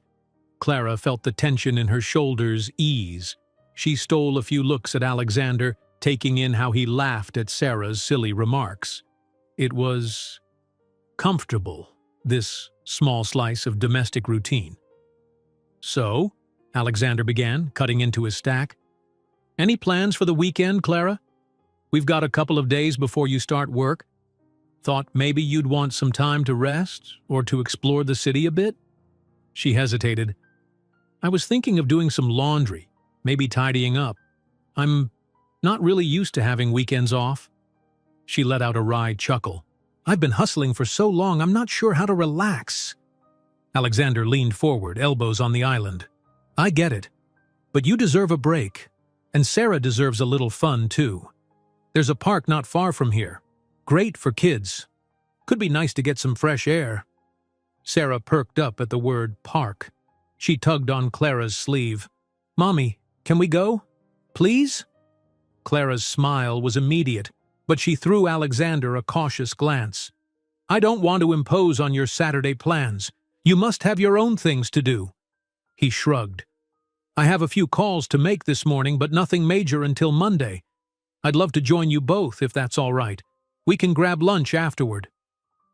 Warmth spread through Clara's chest. Part of her felt guilty accepting so much from him, but the other part whispered it was okay to let people in sometimes. "That sounds nice," she said. "If you're sure you have time." He nodded, a steady confidence in his eyes. "I'm sure." They finished breakfast amid chatty conversation, Sarah humming about playground slides, Alexander describing the giant oak trees at the park. Afterward, while Sarah retreated to gather crayons for the outing, Clara began clearing dishes. Alexander moved to help, but she gently waved him off. "At least let me do the cleanup this morning," she insisted. "You provided the groceries, and anyway, you said you had calls to make." He hesitated, then smiled in concession. "All right, if you insist. I'll get changed and handle some work calls. Then we'll head out." After tidying the kitchen, Clara found herself in the bedroom, sifting through the small selection of clothes the personal shopper had chosen. She picked a comfortable pair of jeans and a breezy blouse. It felt both surreal and thrilling to have new, well-fitted clothes. A memory stirred, her father's biting remark about handouts.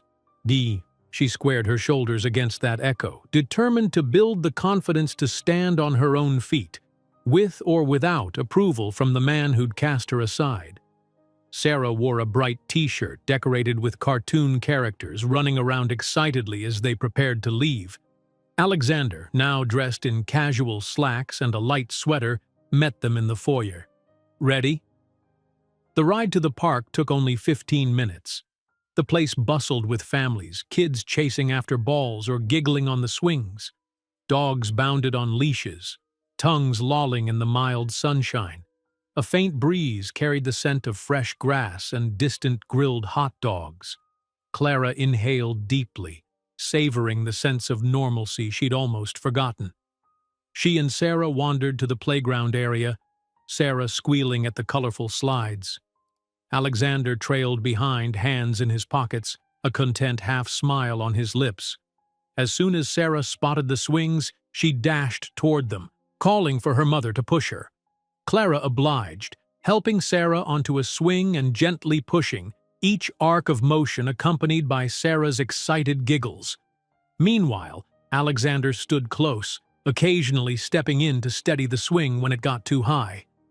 Clara appreciated the calm care he showed, not overshadowing her role but quietly supportive. After a while, Sarah hopped off to run around the other equipment. Clara and Alexander leaned against the metal fence separating the playground from the walking trail. For a moment, they observed other families, parents scolding rambunctious toddlers, siblings bickering, couples strolling hand in hand. "It's nice to see Sarah enjoying herself," Alexander said quietly. "I imagine she hasn't had many chances to just play like this lately." Clara nodded, watching her daughter skip toward a slide. "You're right. Our last few months have been rough. I was doing odd jobs, never sure if I'd pay for groceries or rent on time. I guess she missed out on a lot of simple joys." Her eyes turned soft. "That's what hurts the most. I never wanted her to feel deprived." Alexander's voice was gentle. "I know, but you're changing that now." She glanced at him, touched by how he seemed to understand her worries without judgment. "I hope so. I want her to have a stable life, a real childhood. That's why this job means so much. Even if it's just sewing uniforms, it feels like a big step forward." He nodded, crossing his arms.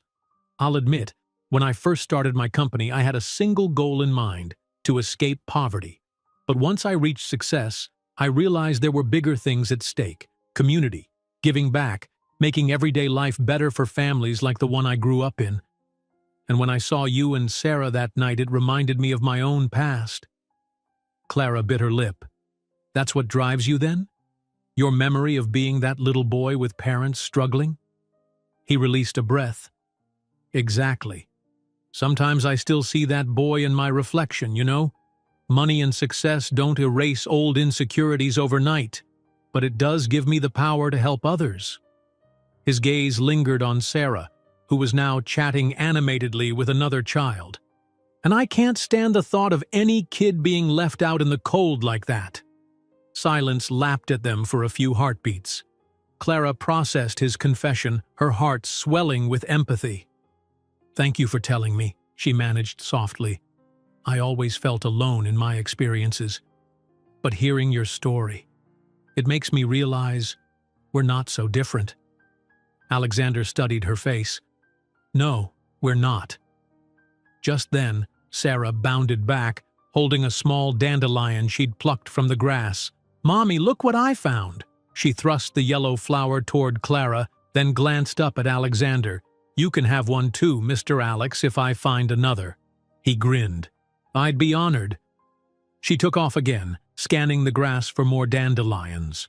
Clara and Alexander shared a warm look, an unspoken understanding passing between them. They strolled casually after Sarah, stepping along a paved path that circled the park. A few times passers-by noticed Alexander. Some nodded in recognition, though no one disturbed them. Clara guessed that in his domain he was well known, but perhaps this casual environment offered them some privacy. After a while, the three of them ventured to a small vendor cart selling ice cream and soft drinks. Alexander bought them cones, chocolate for Sarah, vanilla for Clara, and strawberry for himself. They found a bench under a sprawling oak tree and sat down, content with a sweet treat in the midday sun. Sarah chatted about random topics, her old stuffed animals, the pictures she planned to draw tomorrow, how she wanted to name every squirrel she saw. Clara soaked in her child's happiness, grateful that, at least for now, their struggles felt distant. Eventually, as the sun climbed higher, they decided to leave. "I have a couple more calls to make this afternoon," Alexander mentioned, carefully discarding the ice cream wrappers in a trash can. "But if you and Sarah want to do something else, the driver can drop you somewhere." Clara glanced at her daughter, whose energy was waning. I think we'll just head back to the penthouse. Maybe we'll watch a movie or something low-key." She gestured to Sarah, who fought a yawn. She's had enough excitement for one morning. They all piled back into the car. On the ride home, Sarah dozed off again, lulled by fresh air and a happy stomach. As the city streets whizzed by, Clara found herself stealing quiet glances at Alexander. A swirl of affection and gratitude threatened to overwhelm her. She wasn't naive. She understood that, in many ways, they belonged to separate worlds. Yet he consistently showed up, never making her feel like a burden. When they reached the penthouse, Clara gently woke Sarah, and the three of them went upstairs. Alexander took a brief call in the foyer, then excused himself to his private office. Clara settled Sarah on the couch with a cartoon, her mind abuzz with mixed emotions. She couldn't deny that part of her heart felt drawn to Alexander in a way beyond mere gratitude. His kindness, warmth, and the hidden vulnerabilities he'd shared. She found herself wanting to know more, to linger in his presence. But she pushed the thought aside, telling herself not to complicate matters. She still had so much to figure out: a new job, a stable home, a better future for Sarah. She owed Alexander a debt of thanks, not romantic entanglement, if he even felt anything like that. But no, she chastised herself. He was a busy CEO who probably had a line of sophisticated women vying for his attention. She was just a single mom who happened to cross his path. "Focus on what's real," she whispered to herself, watching Sarah giggle at a cartoon bunny on the screen. "He's your friend, your benefactor. Don't ruin it with silly notions." Yet even as she told herself those words, her heart gave a wistful flutter. She stood there for a moment, letting the swirl of conflicting feelings settle. Then she grabbed the folder from the coffee table and decided to finish her paperwork for Monday. Work, her best shot at independence, was all she needed to concentrate on. She would let her father's cynicism burn itself out, prove her mothering capability, and accept Alexander's generosity without illusions. But somewhere deep inside, she couldn't help the tiny spark of hope that maybe, just maybe, a genuine bond was forming between them. Something that went beyond mere rescue. For now, though, she kept that spark hidden, content to let it glow in the quiet corners of her heart while she braced herself for the next day's responsibilities. Because in a world that had once seemed so bleak, the promise of friendship, stability, and the faintest possibility of love felt like the best gift she could ever receive. Sunday dawned with soft, muted light. Clara stretched in bed, mindful not to wake Sarah, who lay curled under the blankets, her little face peaceful. Memories of the park floated in Clara's mind: Sarah's laughter on the swings, Alexander's gentle smiles. It all felt almost too good to be real. But the faint ache in Clara's chest reminded her that life's burdens didn't vanish overnight. Monday's start date loomed, and with it, the promise of a new routine. She rose quietly, tiptoeing out of the guest room. In the hallway, she paused upon hearing distant piano music. Strange. She hadn't known Alexander owned a piano. Curiosity piqued, she followed the sound to a room on the penthouse's far side, a space she hadn't explored yet. The door was partly ajar. Inside, sunlight slanted across a baby grand piano, its glossy surface gleaming. And there, seated at the bench with his back to the door, was Alexander, dressed in casual clothes. His fingers moved over the keys with surprising fluidity, coaxing a gentle, contemplative melody that resonated with a mixture of longing and hope. Clara froze in the doorway, captivated. She never would have pegged Alexander as someone who played, let alone played so beautifully. The music was soft, almost hesitant, as though he were exploring old chords he'd once memorized. Something about it made her heart constrict. She realized she was intruding, but she couldn't bring herself to turn away. Halfway through a phrase, Alexander faltered, pausing as though sensing her presence. He turned, surprise crossing his face. "Oh, good morning," he said, removing his hands from the keys. I didn't realize anyone was awake. Clara stepped forward, feeling a little self-conscious. I heard the music. It was lovely. She offered a small smile. I didn't know you played. He shrugged lightly, standing from the bench. I don't play often. It was something I learned as a kid, then dropped for a long time. Lately, though, I've been trying to recapture a bit of it. Helps me think. She nodded, understanding. It sounded, well, it was very beautiful, like it held feelings you couldn't put into words. A faint color touched his cheeks, and he gestured for her to come in. It's just an old piece I started writing back in my teens. Never quite finished it. Part of me still wants to. He trailed off, looking almost shy, a stark contrast to the commanding CEO persona he typically wore in public. Clara took a cautious step into the room, her eyes drifting over shelves lined with music books. Some were heavily marked with notes, others brand new. She could almost envision a younger Alexander, leaning over them with the same focused determination he now reserved for business deals. Well, she said gently, maybe you can finish it one day. You've accomplished so much else. He met her gaze, something unspoken in his eyes. Maybe, he allowed, then cleared his throat as if casting off vulnerability. How'd you sleep? Pretty well, she replied, hugging her arms. Thank you for letting us stay here again. I promise, once I start getting paid, I'll look for an apartment. I don't want to— You're not imposing, he interrupted softly. Stay as long as you need. Really. He hesitated. Plus, if Sarah's comfortable, there's no rush. Clara felt warmth flood her chest, a mixture of gratitude and a growing fondness she tried hard to contain. You're too kind. She let out a small laugh, glancing at the silent piano. Anyway, I won't keep you from practicing.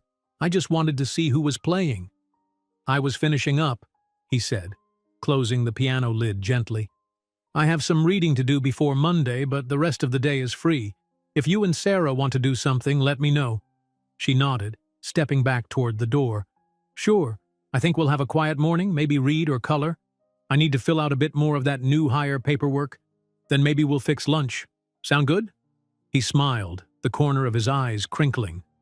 That sounds very good. I'll join you both later.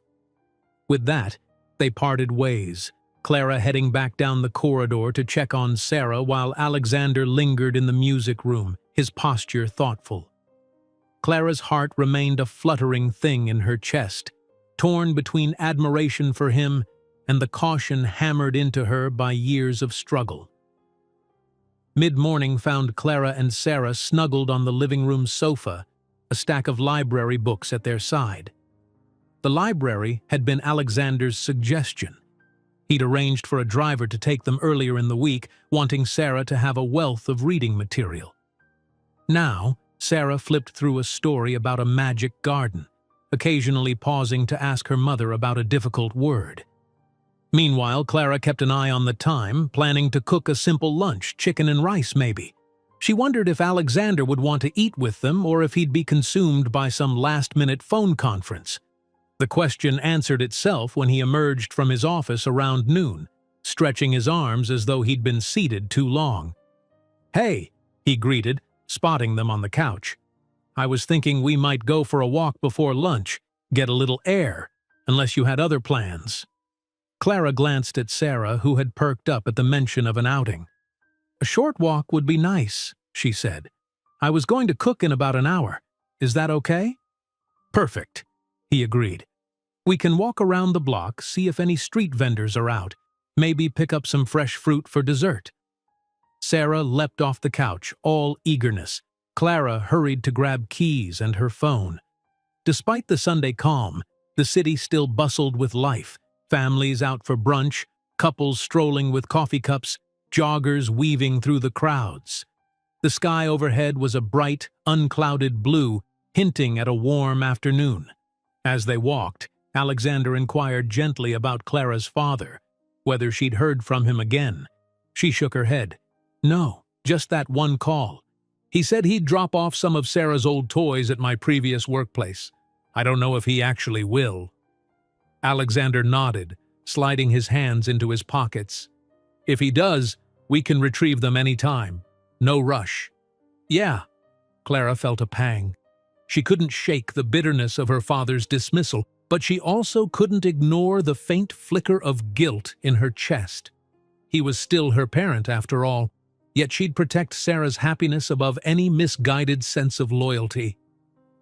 "I'm just focusing on Monday," she said aloud, eyes on the sidewalk. "I really want this job to go well." He offered a reassuring smile. "It will. Mrs. Hastings is tough but fair, and you're talented. Just keep doing what you do." They paused at a corner fruit stand where bright peaches and plums sparkled with droplets of water. Sarah marveled at their colors. Alexander purchased a small bag of peaches, handing one to Sarah to hold. "We'll cut these up after lunch," he said. On the way back, Clara found herself opening up about her mother, the woman who had first taught her to sew. "She passed when I was 12, Clara explained quietly. "But I remember so clearly how she taught me the basics, threading a needle, knotting thread, patching holes. It all felt like magic back then."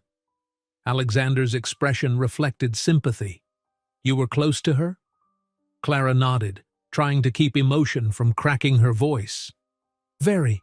She was the gentlest soul.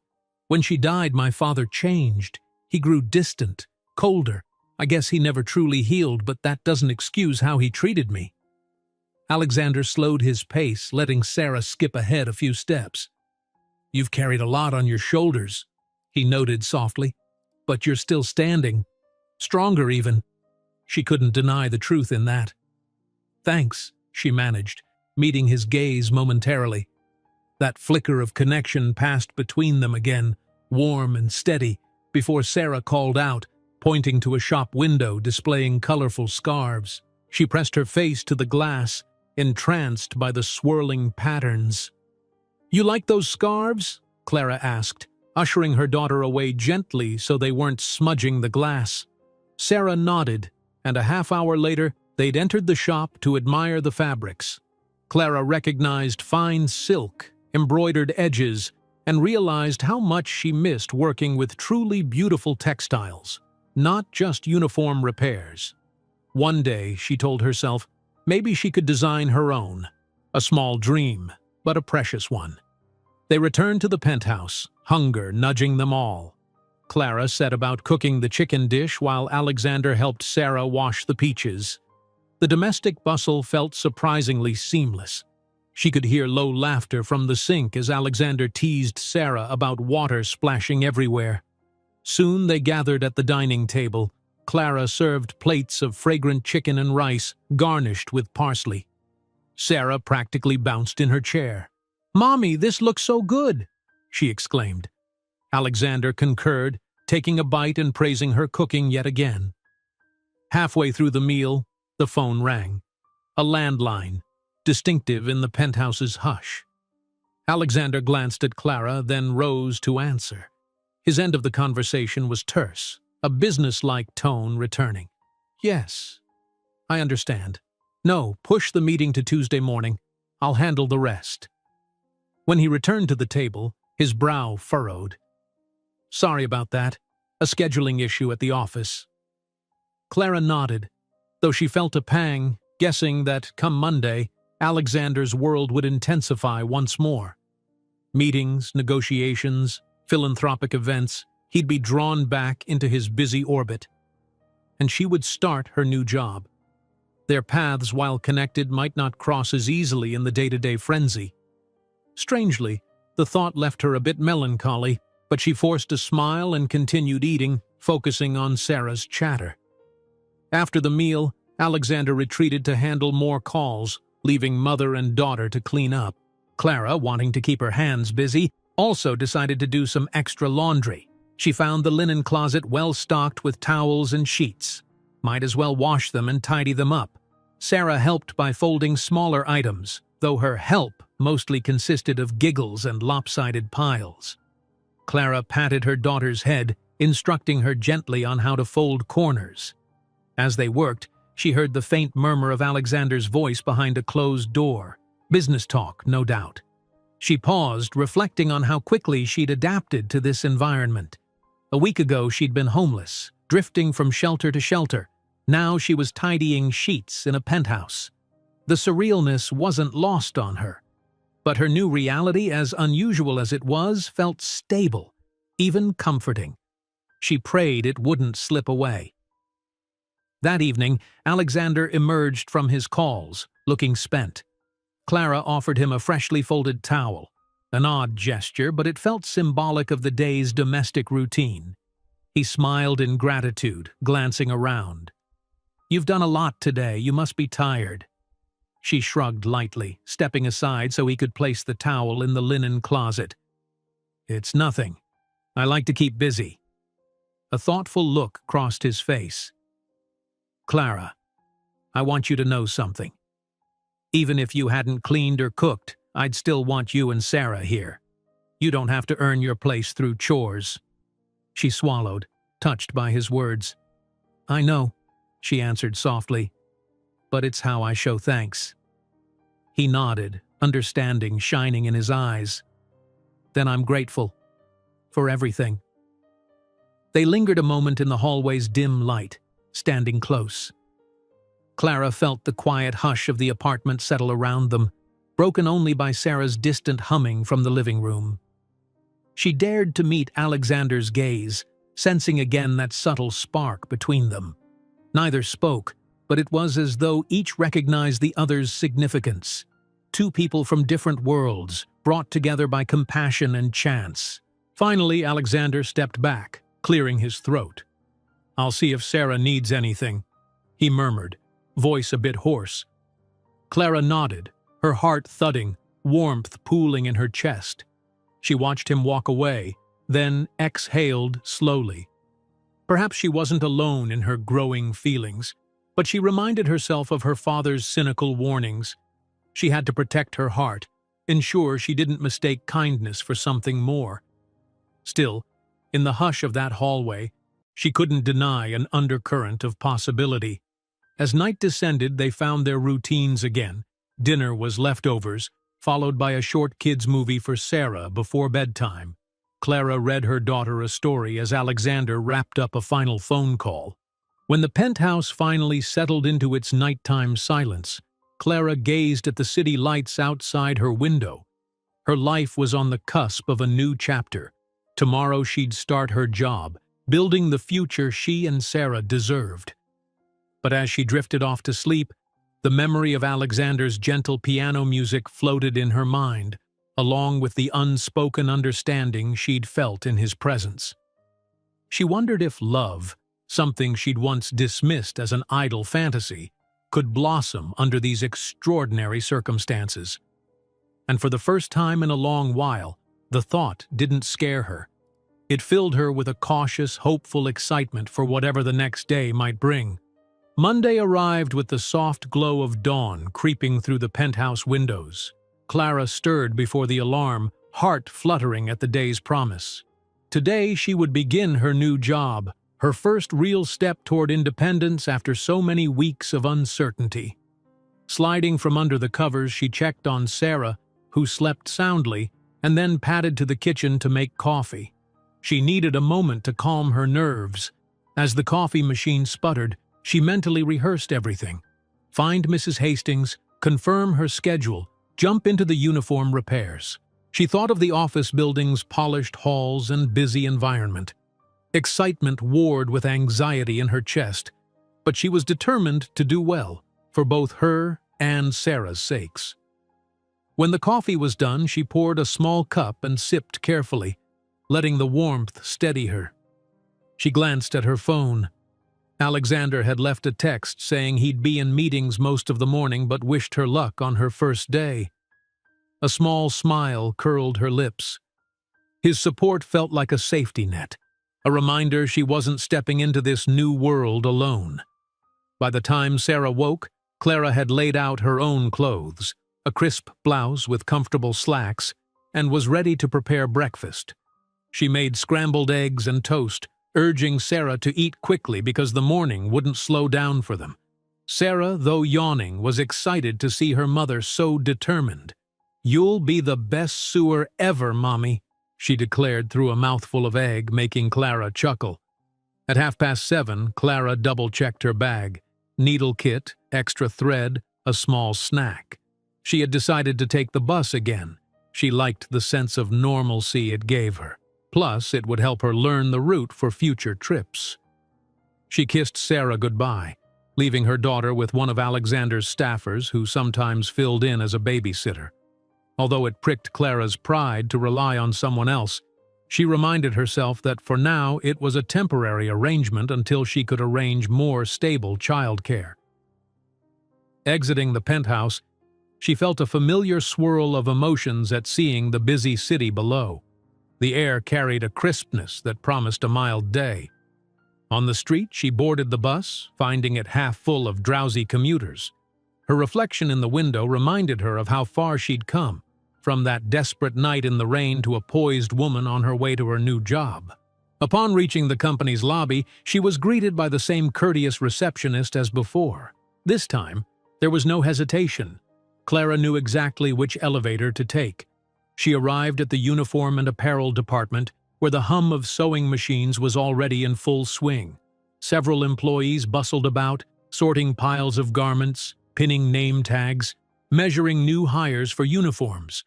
It was a hub of efficient chaos. Mrs. Hastings spotted her at once. "Clara, glad you're here. Let's get you started."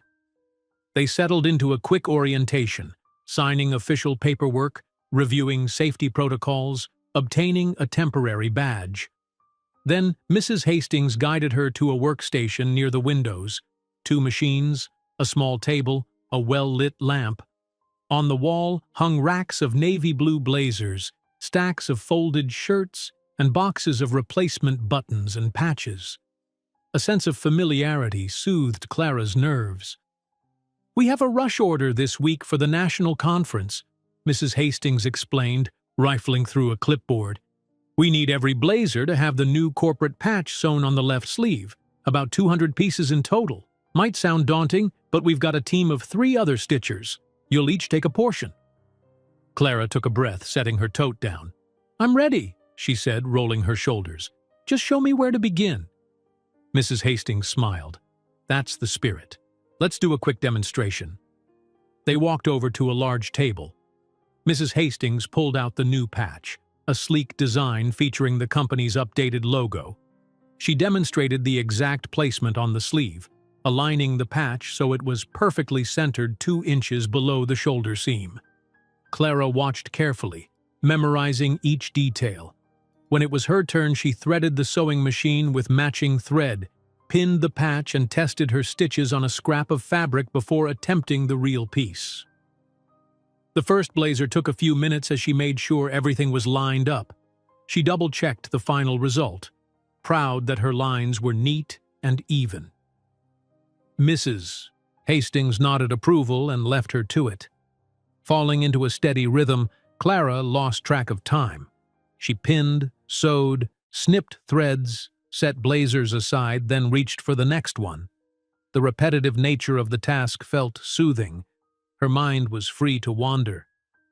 Thoughts of Sarah popped up, quickly followed by images of Alexander playing the piano or guiding Sarah through the park. Heat rose to her cheeks as she realized how often he now featured in her daydreams. She tried to refocus on the sewing, determined not to let personal feelings derail her first day. By mid-morning, she'd completed nearly a dozen patches when a co-worker sidled up to her table, a woman in her 30s with a wide grin. "You're the new hire, right? I'm Janet. Welcome aboard." Clara smiled back, pausing her machine. "Nice to meet you, Janet. I'm Clara." Janet eyed her work. "Wow, neat stitching. Gotta say, we can always use more skilled hands here. Sometimes the deadlines are brutal."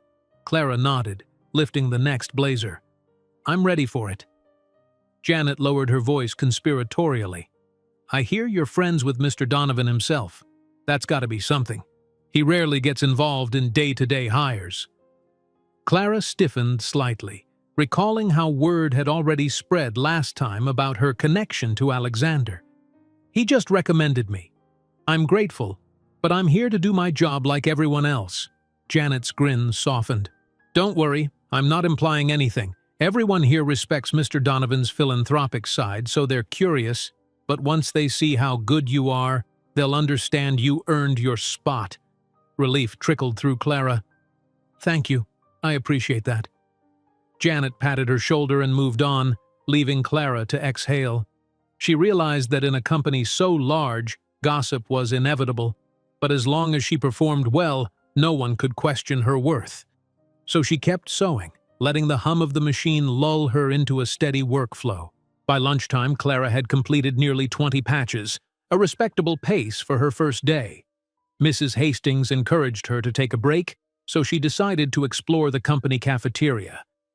Navigating the corridors, she felt slightly out of place amid employees rushing around with laptops and files. Some recognized her from Alexander's presence, but she kept her gaze forward, determined not to overthink it. In the cafeteria, she bought a simple sandwich and fruit juice, then found a quiet table. She was halfway through her meal when a cheerful voice broke her solitude. "Mind if I sit?" Looking up, she recognized Lily, Alexander's assistant. Clara offered a warm smile. "Of course not, please." Lily settled opposite her, carrying a salad. "So, how's your first day going? I heard you were assigned to the conference patches. Rough start, huh?" Clara laughed softly. "It's a lot, but I'm managing. I don't mind the repetition." "That's good to hear. Mrs. Hastings can be demanding, but she's fair." They chatted casually, Lily explaining how she juggled scheduling for Alexander and a handful of other executives, Clara sharing her own background in sewing. When the topic inevitably turned to her living arrangements at the penthouse, Clara tried to maintain composure. "How is that, by the way?" Lily asked gently, likely sensing the sensitivity. "Being in his space must be different." "It is," Clara admitted, "but it's temporary until I can save enough to rent a place for me and my daughter. He's been incredibly generous." Lily's eyes held genuine warmth. "He cares about you too, you know. In all my years working for him, I've rarely seen him invest so personally in someone's well-being." A flush climbed Clara's cheeks. "I owe him more than I can say. Still, I want to stand on my own. I can't rely on his kindness forever." Lily nodded approvingly. "I respect that, and if you ever need help navigating the company or city resources, let me know. I'm good at logistics." Occupational hazard. Clara felt a spark of gratitude. It was a relief to have an ally in Lily, especially amid whispers and curiosity. "Thank you. I might take you up on that." They finished lunch chatting about innocuous topics, each returning to their duties with a renewed sense of camaraderie. Clara found herself smiling as she walked back to her sewing station. This environment, though hectic, could become a place where she thrived. The afternoon was a blur of more patches. By 3 o'clock, Clara's wrists ached, but she'd completed 35 blazers. That number filled her with quiet pride, especially when Mrs. Hastings passed by to check her progress and offered a satisfied nod.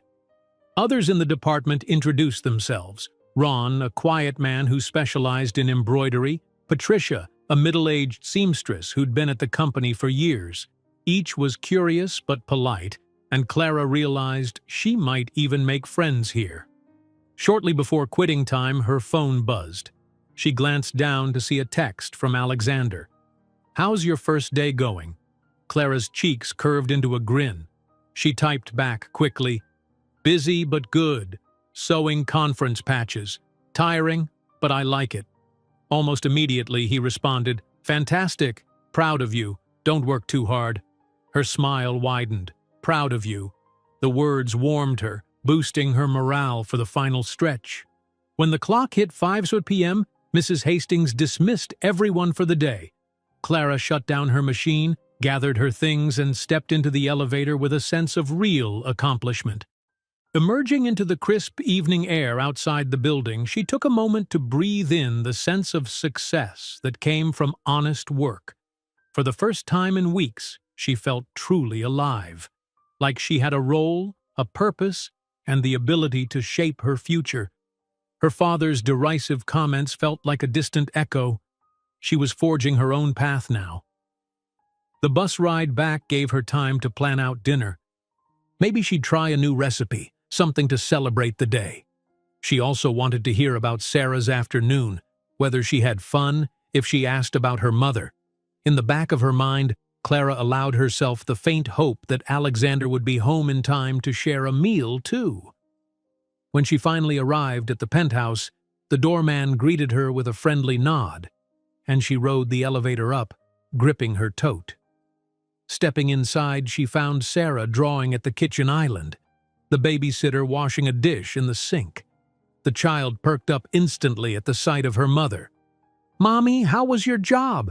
Sarah exclaimed, bounding over. Clara laughed, scooping her daughter into a hug. "It was good, sweetie. I sewed a bunch of patches. I think I'll be really happy there." Sarah's smile was pure sunshine. "I knew you'd do great. Did Mr. Alex see you today?" "No, he's busy," Clara said, setting her bag down. "But we texted. He was happy to hear I liked it." At that moment, a soft voice called from the hallway. "Yes, I was." Alexander appeared, having just arrived himself. His tie was loosened and he looked tired but pleased. "Glad you made it home safe." Clara's heart gave a little leap. "I didn't think you'd be back so soon." He shrugged, crossing the living room in a few long strides. "Meetings wrapped earlier than expected. Wanted to see how your day went." His eyes flicked to her in earnest concern. "So, good first day?" She nodded, warmth flooding her voice. "Yes, really good. Thank you for everything." He gave a small smile that crinkled the corners of his eyes. "I didn't do much. You did it on your own." The babysitter discreetly slipped out, leaving them a sense of privacy. Clara guided Sarah to set aside her drawing, then turned to Alexander. "Would you like some dinner? I can whip something up." "That'd be perfect," he answered. "Long day for me, too. A home-cooked meal sounds better than takeout." He ruffled Sarah's hair with a fond expression. "You want to help?" Sarah nodded enthusiastically. "Can I mix stuff?" Clara smiled at her daughter's excitement, then looked at Alexander, her gratitude shining through. "We'll make something delicious," she promised. While Sarah washed her hands, Clara searched the fridge for ingredients, maybe a quick stir-fry with veggies and chicken plus rice. Nothing fancy, but comforting enough to celebrate her first successful work day. As she began to chop vegetables, Alexander rolled up his sleeves, stepping up beside her to help. Their arms occasionally brushed, sending a small electric flutter through her. She ignored it, focusing on the sound of the knife against the cutting board. Soon, the kitchen hummed with quiet synergy. Sarah stirring sauce in a small pot, Alexander tidying the countertop, Clara sautéing chicken in a pan. The aroma of garlic and onions filled the penthouse, stirring an even deeper sense of home. When they finally sat down to eat, the setting sun cast orange and pink hues across the city skyline outside the windows. Conversation flowed, Sarah insisting on recounting her entire afternoon cartoon session, Alexander sharing a snippet about a philanthropic project, Clara relaying details of how the uniform patches were done. It felt seamlessly natural, as though they'd been doing this for years. Halfway through the meal, Clara stopped to take in the moment. A warm meal, her daughter's laughter, Alexander's relaxed grin. She remembered her father's cynicism, that no one offered help without a catch. Yet here she was, experiencing kindness without conditions, forging a path forward. Part of her wondered if she was unwittingly stepping into deeper emotional territory with Alexander, but she decided not to analyze it too much, at least not tonight. One day of work down, many more to go. Tomorrow would bring new challenges, more uniform repairs, fresh tasks. But for tonight, She would savor the simple success of having provided for herself, a day's honest labor, and return to a place that, while still borrowed, radiated acceptance and warmth. As she tucked Sarah into bed later, the little girl asked in a sleepy mumble, "Mommy, are we happy now?" Clara brushed back Sarah's curls, leaning in to kiss her forehead. "Yes, darling," she whispered. "We are." And though the road ahead remained uncertain, she felt certain of at least one thing. She had found a genuine chance to build a better life, one that went beyond mere survival, into a space where hope could flourish. A gentle breeze rustled through the open window of the penthouse, carrying with it the sense of the bustling city below. Clara stood at the kitchen counter one early morning a few weeks later, stirring a cup of tea. Life had settled into a steady rhythm. Each day she traveled to the uniform department, immersed herself in sewing tasks, and learned new skills from her co-workers. Evenings were filled with Sarah's lively chatter, simple dinners, and occasional moments of quiet conversation with Alexander, whose schedule remained hectic but never so busy that he ignored the two people now sharing his home. She glanced at the clock on the wall, realizing she had a bit more time than usual. Her shift started an hour later today due to a department meeting. Sarah was still asleep, so Clara took the rare moment of silence to reflect. The new job had grown more comfortable. She'd mastered the art of quick repairs and patch placements, and Mrs. Hastings often praised her consistent work. 2 weeks into the role, Clara had even received her first small paycheck, a physical reminder that she was no longer powerless. Yet as her official payday passed, she felt a subtle restlessness. The money she'd earned wasn't a fortune, but it was enough to remind her she could begin laying plans for her own apartment. While she cherished Alexander's hospitality, living in his penthouse indefinitely brought lingering doubts. Chief among them, her father's cynical warning that kindness always demanded a price. Her father's voice haunted her sometimes. She shook her head, unwilling to let him define her decisions. She'd seen nothing in Alexander that suggested an ulterior motive. Still, independence had been her dream for years, and she didn't want to simply drift in another person's orbit forever. A soft creak from the hallway signaled footsteps. Alexander appeared, tie hanging loose around his neck. He caught her gaze and offered a subdued smile. "You're up early." "Could say the same for you," Clara teased gently, returning the smile. "Meeting?" He nodded, filling a glass of water at the sink. "I'm heading to the foundation offices.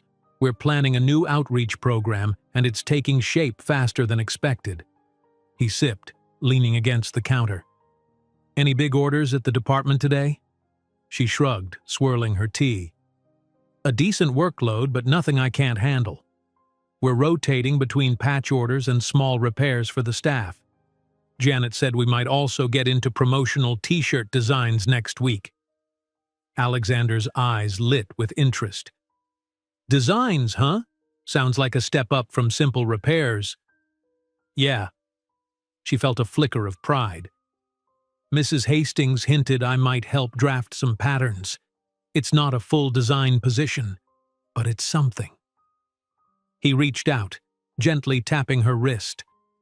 "I'm glad you're getting recognized, Clara. You've got a knack for all this." Her heart gave a small flutter at the warmth in his voice. She pulled her wrist away, careful to mask her deepening affection. "Thanks," she murmured. "I owe a lot of it to you." He frowned slightly. "Stop that. I only opened a door. You walked through." They stood in companionable silence for a moment, the hum of early traffic drifting through the open window. For a split second, Clara wondered if she should mention her apartment hunting thoughts. Part of her yearned to discuss it with him, to see his reaction, but the fear of seeming ungrateful made her hesitate. She opted for caution, letting the moment pass. Sarah trotted in, hair a tangle of sleepy curls. "Good morning," the child chirped. Both adults turned to greet her, and Clara smiled, relieved by the sweet distraction. After a quick breakfast, they parted ways. Alexander to his foundation meeting, Clara to the bus stop with Sarah in tow. She'd drop her daughter off at school first, as she'd recently managed to enroll Sarah in a good public kindergarten near the office, thanks to Lily's help. Late that afternoon, Clara was carefully hemming a set of uniform pants when she heard her phone buzz. She discreetly checked it, expecting some question from Lily or maybe a note from the babysitter. Instead, an unknown number flashed across the screen. Her heart clenched. Another call from her father? With a wary glance at Mrs. Hastings, who was busy organizing a rack of blazers, Clara excused herself and walked to a quieter corner of the department. She pressed the phone to her ear, breath tight. Hello? It wasn't her father. An unfamiliar woman's voice spoke politely, stating that she was the manager of a local apartment complex. Clara's pulse raced as she listened. She'd left her name on a waiting list for one of their modest two-bedroom units weeks ago, hoping for a vacancy in a safe neighborhood. Apparently, one had just opened up. If she could provide pay stubs and a deposit within the next few days, the place was hers. Clara's chest flooded with excitement, quickly followed by a swirl of nerves. A deposit? She had some money saved after these few weeks of work, but was it enough? She'd need to check her bank balance, maybe see if she could borrow a little. The monthly rent was fairly priced and the area had decent schools. "I'll figure it out," she told the manager, asking for more details. They agreed to meet on Saturday for an official tour. She ended the call feeling a strange mix of triumph and dread. Independence had never been closer. She was grateful beyond words to Alexander for his kindness, but she'd told herself from the start that living off his generosity wasn't a permanent solution. Now the promise of her own space was tangible, a chance to stand on her own 2 feet. So why did her heart feel weighed down by sadness at the thought of leaving? Returning to her sewing station, she tried to refocus. The rest of the shift passed in a blur. At quitting time, Janet waved goodbye and Clara managed a friendly smile, tucking her phone into her bag. She needed to think about finances, how to break the news to Alexander, how to make Sarah feel secure. This was a step forward, she reminded herself, the next logical move for a mother determined to provide stability. On the bus ride home, she fiddled with her phone, checking her bank app. She had enough for the deposit, barely. And if she continued working, the monthly rent would be tight, but doable. She'd need to budget carefully for groceries, childcare, and other bills. A surge of determination flared. She could do this. She reached the penthouse, relieved to find it empty, except for the babysitter helping Sarah with homework at the kitchen table. Clara thanked the sitter and then sat down with Sarah. "Hey, sweetie, guess what?" she began, keeping her voice upbeat. "I found a place we might live, just you and me." Sarah's eyes widened. "A new house? Really?" "Yes," Clara affirmed gently. "An apartment. We can have our own bedrooms, decorate the walls how we like. Would you like that?" Sarah pondered for a moment. "Will Mr. Alex come too?" Clara's heart squeezed. "No, honey. It would be just us. Mr. Alex has his own home." "Oh," Sarah said, looking down at her crayons. After a second, she brightened. "But we can still visit him, right?" Clara forced a smile. "I'm sure we can." The weight of her daughter's question pressed heavily on her mind. She wanted to ensure Sarah wouldn't feel torn or confused by the shift. She also wanted to respect Alexander's boundaries. He'd done so much for them. If they stayed, though, would that become an unspoken arrangement that complicated both her independence and her budding feelings for him? An hour later, while preparing dinner, she heard the door open. Alexander stepped in, carrying a briefcase and looking exhausted but calm. He greeted Sarah, ruffled her hair, and shot Clara a subdued smile. She braced herself, deciding to test the waters. If she was serious about the apartment, he deserved to know. "Alexander," she began once Sarah scampered off to draw in the living room, "there's something I need to tell you." He set his briefcase by the sofa, turning to her with a hint of apprehension. "Everything okay?" Clara took a breath. "I got a call from an apartment manager. One of the places on my waiting list opened up. I'm going to see it on Saturday." His expression flickered. Surprise, then something like regret. "Oh," he said softly. That's great. Congratulations." She nodded, fiddling with her fingers. "I just want you to know how grateful I am. Your home has been a godsend, but I feel like it's time I stand on my own. That was always the plan, right?" He hesitated, glancing away. "Right. Yes, of course." He mustered a smile, though it looked a bit forced. "I'm happy for you, Clara, truly. You deserve a place to call your own." A pang of sadness rippled in her chest. "I hope this doesn't seem like I'm running off. You've been nothing but wonderful to us." He swallowed, exhaling slowly. "I understand. And I think you'll do great. I guess I just didn't realize how soon it would happen. But that's my own fault for not asking about your plans." Clara's throat tightened. She wanted to reassure him, to explain that her feelings for him were real, whatever they might be, and that this move wasn't to distance herself from him emotionally. But how could she say that without complicating everything? "Thank you," she whispered. "You've helped me see what's possible." He nodded, the space between them thick with unspoken sentiments. "If you need any financial backing to secure the deposit, I'm here. No pressure, just an offer." Her gut twisted, touched by his unrelenting generosity. "I think I can handle it," she said. "But thank you." They drifted into dinner preparation more quietly than usual. Alexander asked Sarah about her day, but his eyes occasionally darted to Clara, a thoughtful tension beneath his calm exterior. She sensed he was grappling with complex emotions, relief that she was progressing, sadness that she might leave, and perhaps the same swirl of half-realized longing she felt. In the days that followed, Clara prepared her finances, visited the apartment, and confirmed it was livable. Simple, but clean, with enough space for Sarah's bed and a corner for her sewing machine. As she handed over the deposit check, she felt a rush of pride. This was what she'd fought for: real independence, a stable environment for her daughter. Yet each time she imagined moving out of Alexander's penthouse, her heart gave a soft ache. Sarah, too, seemed torn, happy about a new house, yet worried about leaving behind the familiarity of her routines with Alexander. Finally, the moving date arrived, a Saturday morning. Clara hadn't purchased much beyond the basics, so she only needed a handful of boxes. Alexander insisted on providing a car to transport them. Lily appeared that morning, offering to help. Clara felt overwhelmed by gratitude, uncertain how to repay everyone's kindness. Alexander himself helped carry boxes, quietly placing them in the trunk. His face remained kindly neutral, though she caught glimpses of wistful expression whenever Sarah hugged him. They reached the apartment complex and climbed 2 flights of stairs to the unit. Plain walls, a modest living area, a small kitchen, but to Clara it glowed with possibility.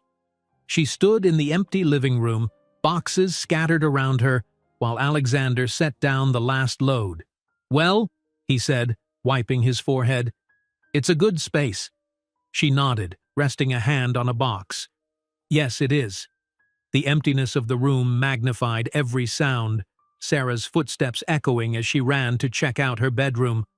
Clara stared at the floor, unsure how to say goodbye. "Alexander," she began.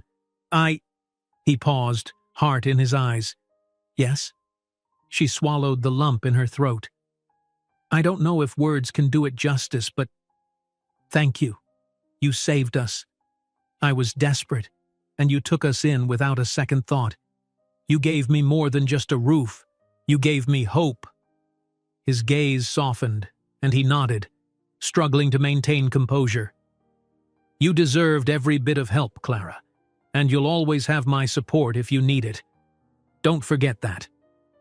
Stepping forward, she impulsively wrapped her arms around him, a gentle hug that brimmed with gratitude and something else she couldn't quite name. He hesitated only a heartbeat before hugging her back, warmth radiating between them. Sarah's voice broke the moment. "Mommy, come see my room." They separated, managing small smiles. Alexander ran a hand through his hair. "You should see what she's up to," he said quietly. "I'll let you two settle in." She nodded. He picked up his keys, heading toward the door. For a split second, he glanced back, as if weighing whether to say more. Then he nodded once in farewell and slipped out. The door clicked behind him, leaving Clara in her new home, heart pounding with a mosaic of emotions, triumph for her independence, sadness at his departure, and a deep, unspoken affection she wasn't sure how to resolve.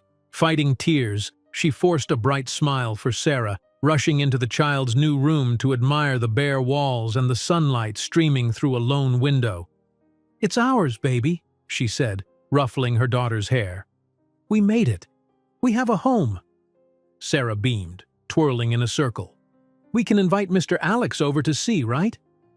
Clara swallowed, her vision blurring at the edges. She glanced around the empty space, imagining Alexander standing here, a kind presence bridging the gap between his world and hers.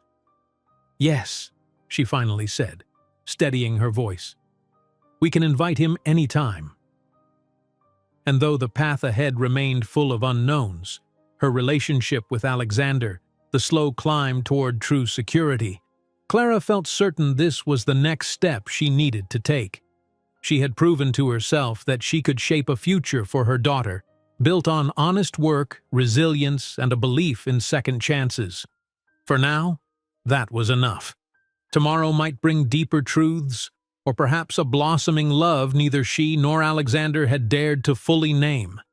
But as she stood with Sarah, surrounded by the echoing emptiness of new beginnings, Clara felt an unshakable conviction.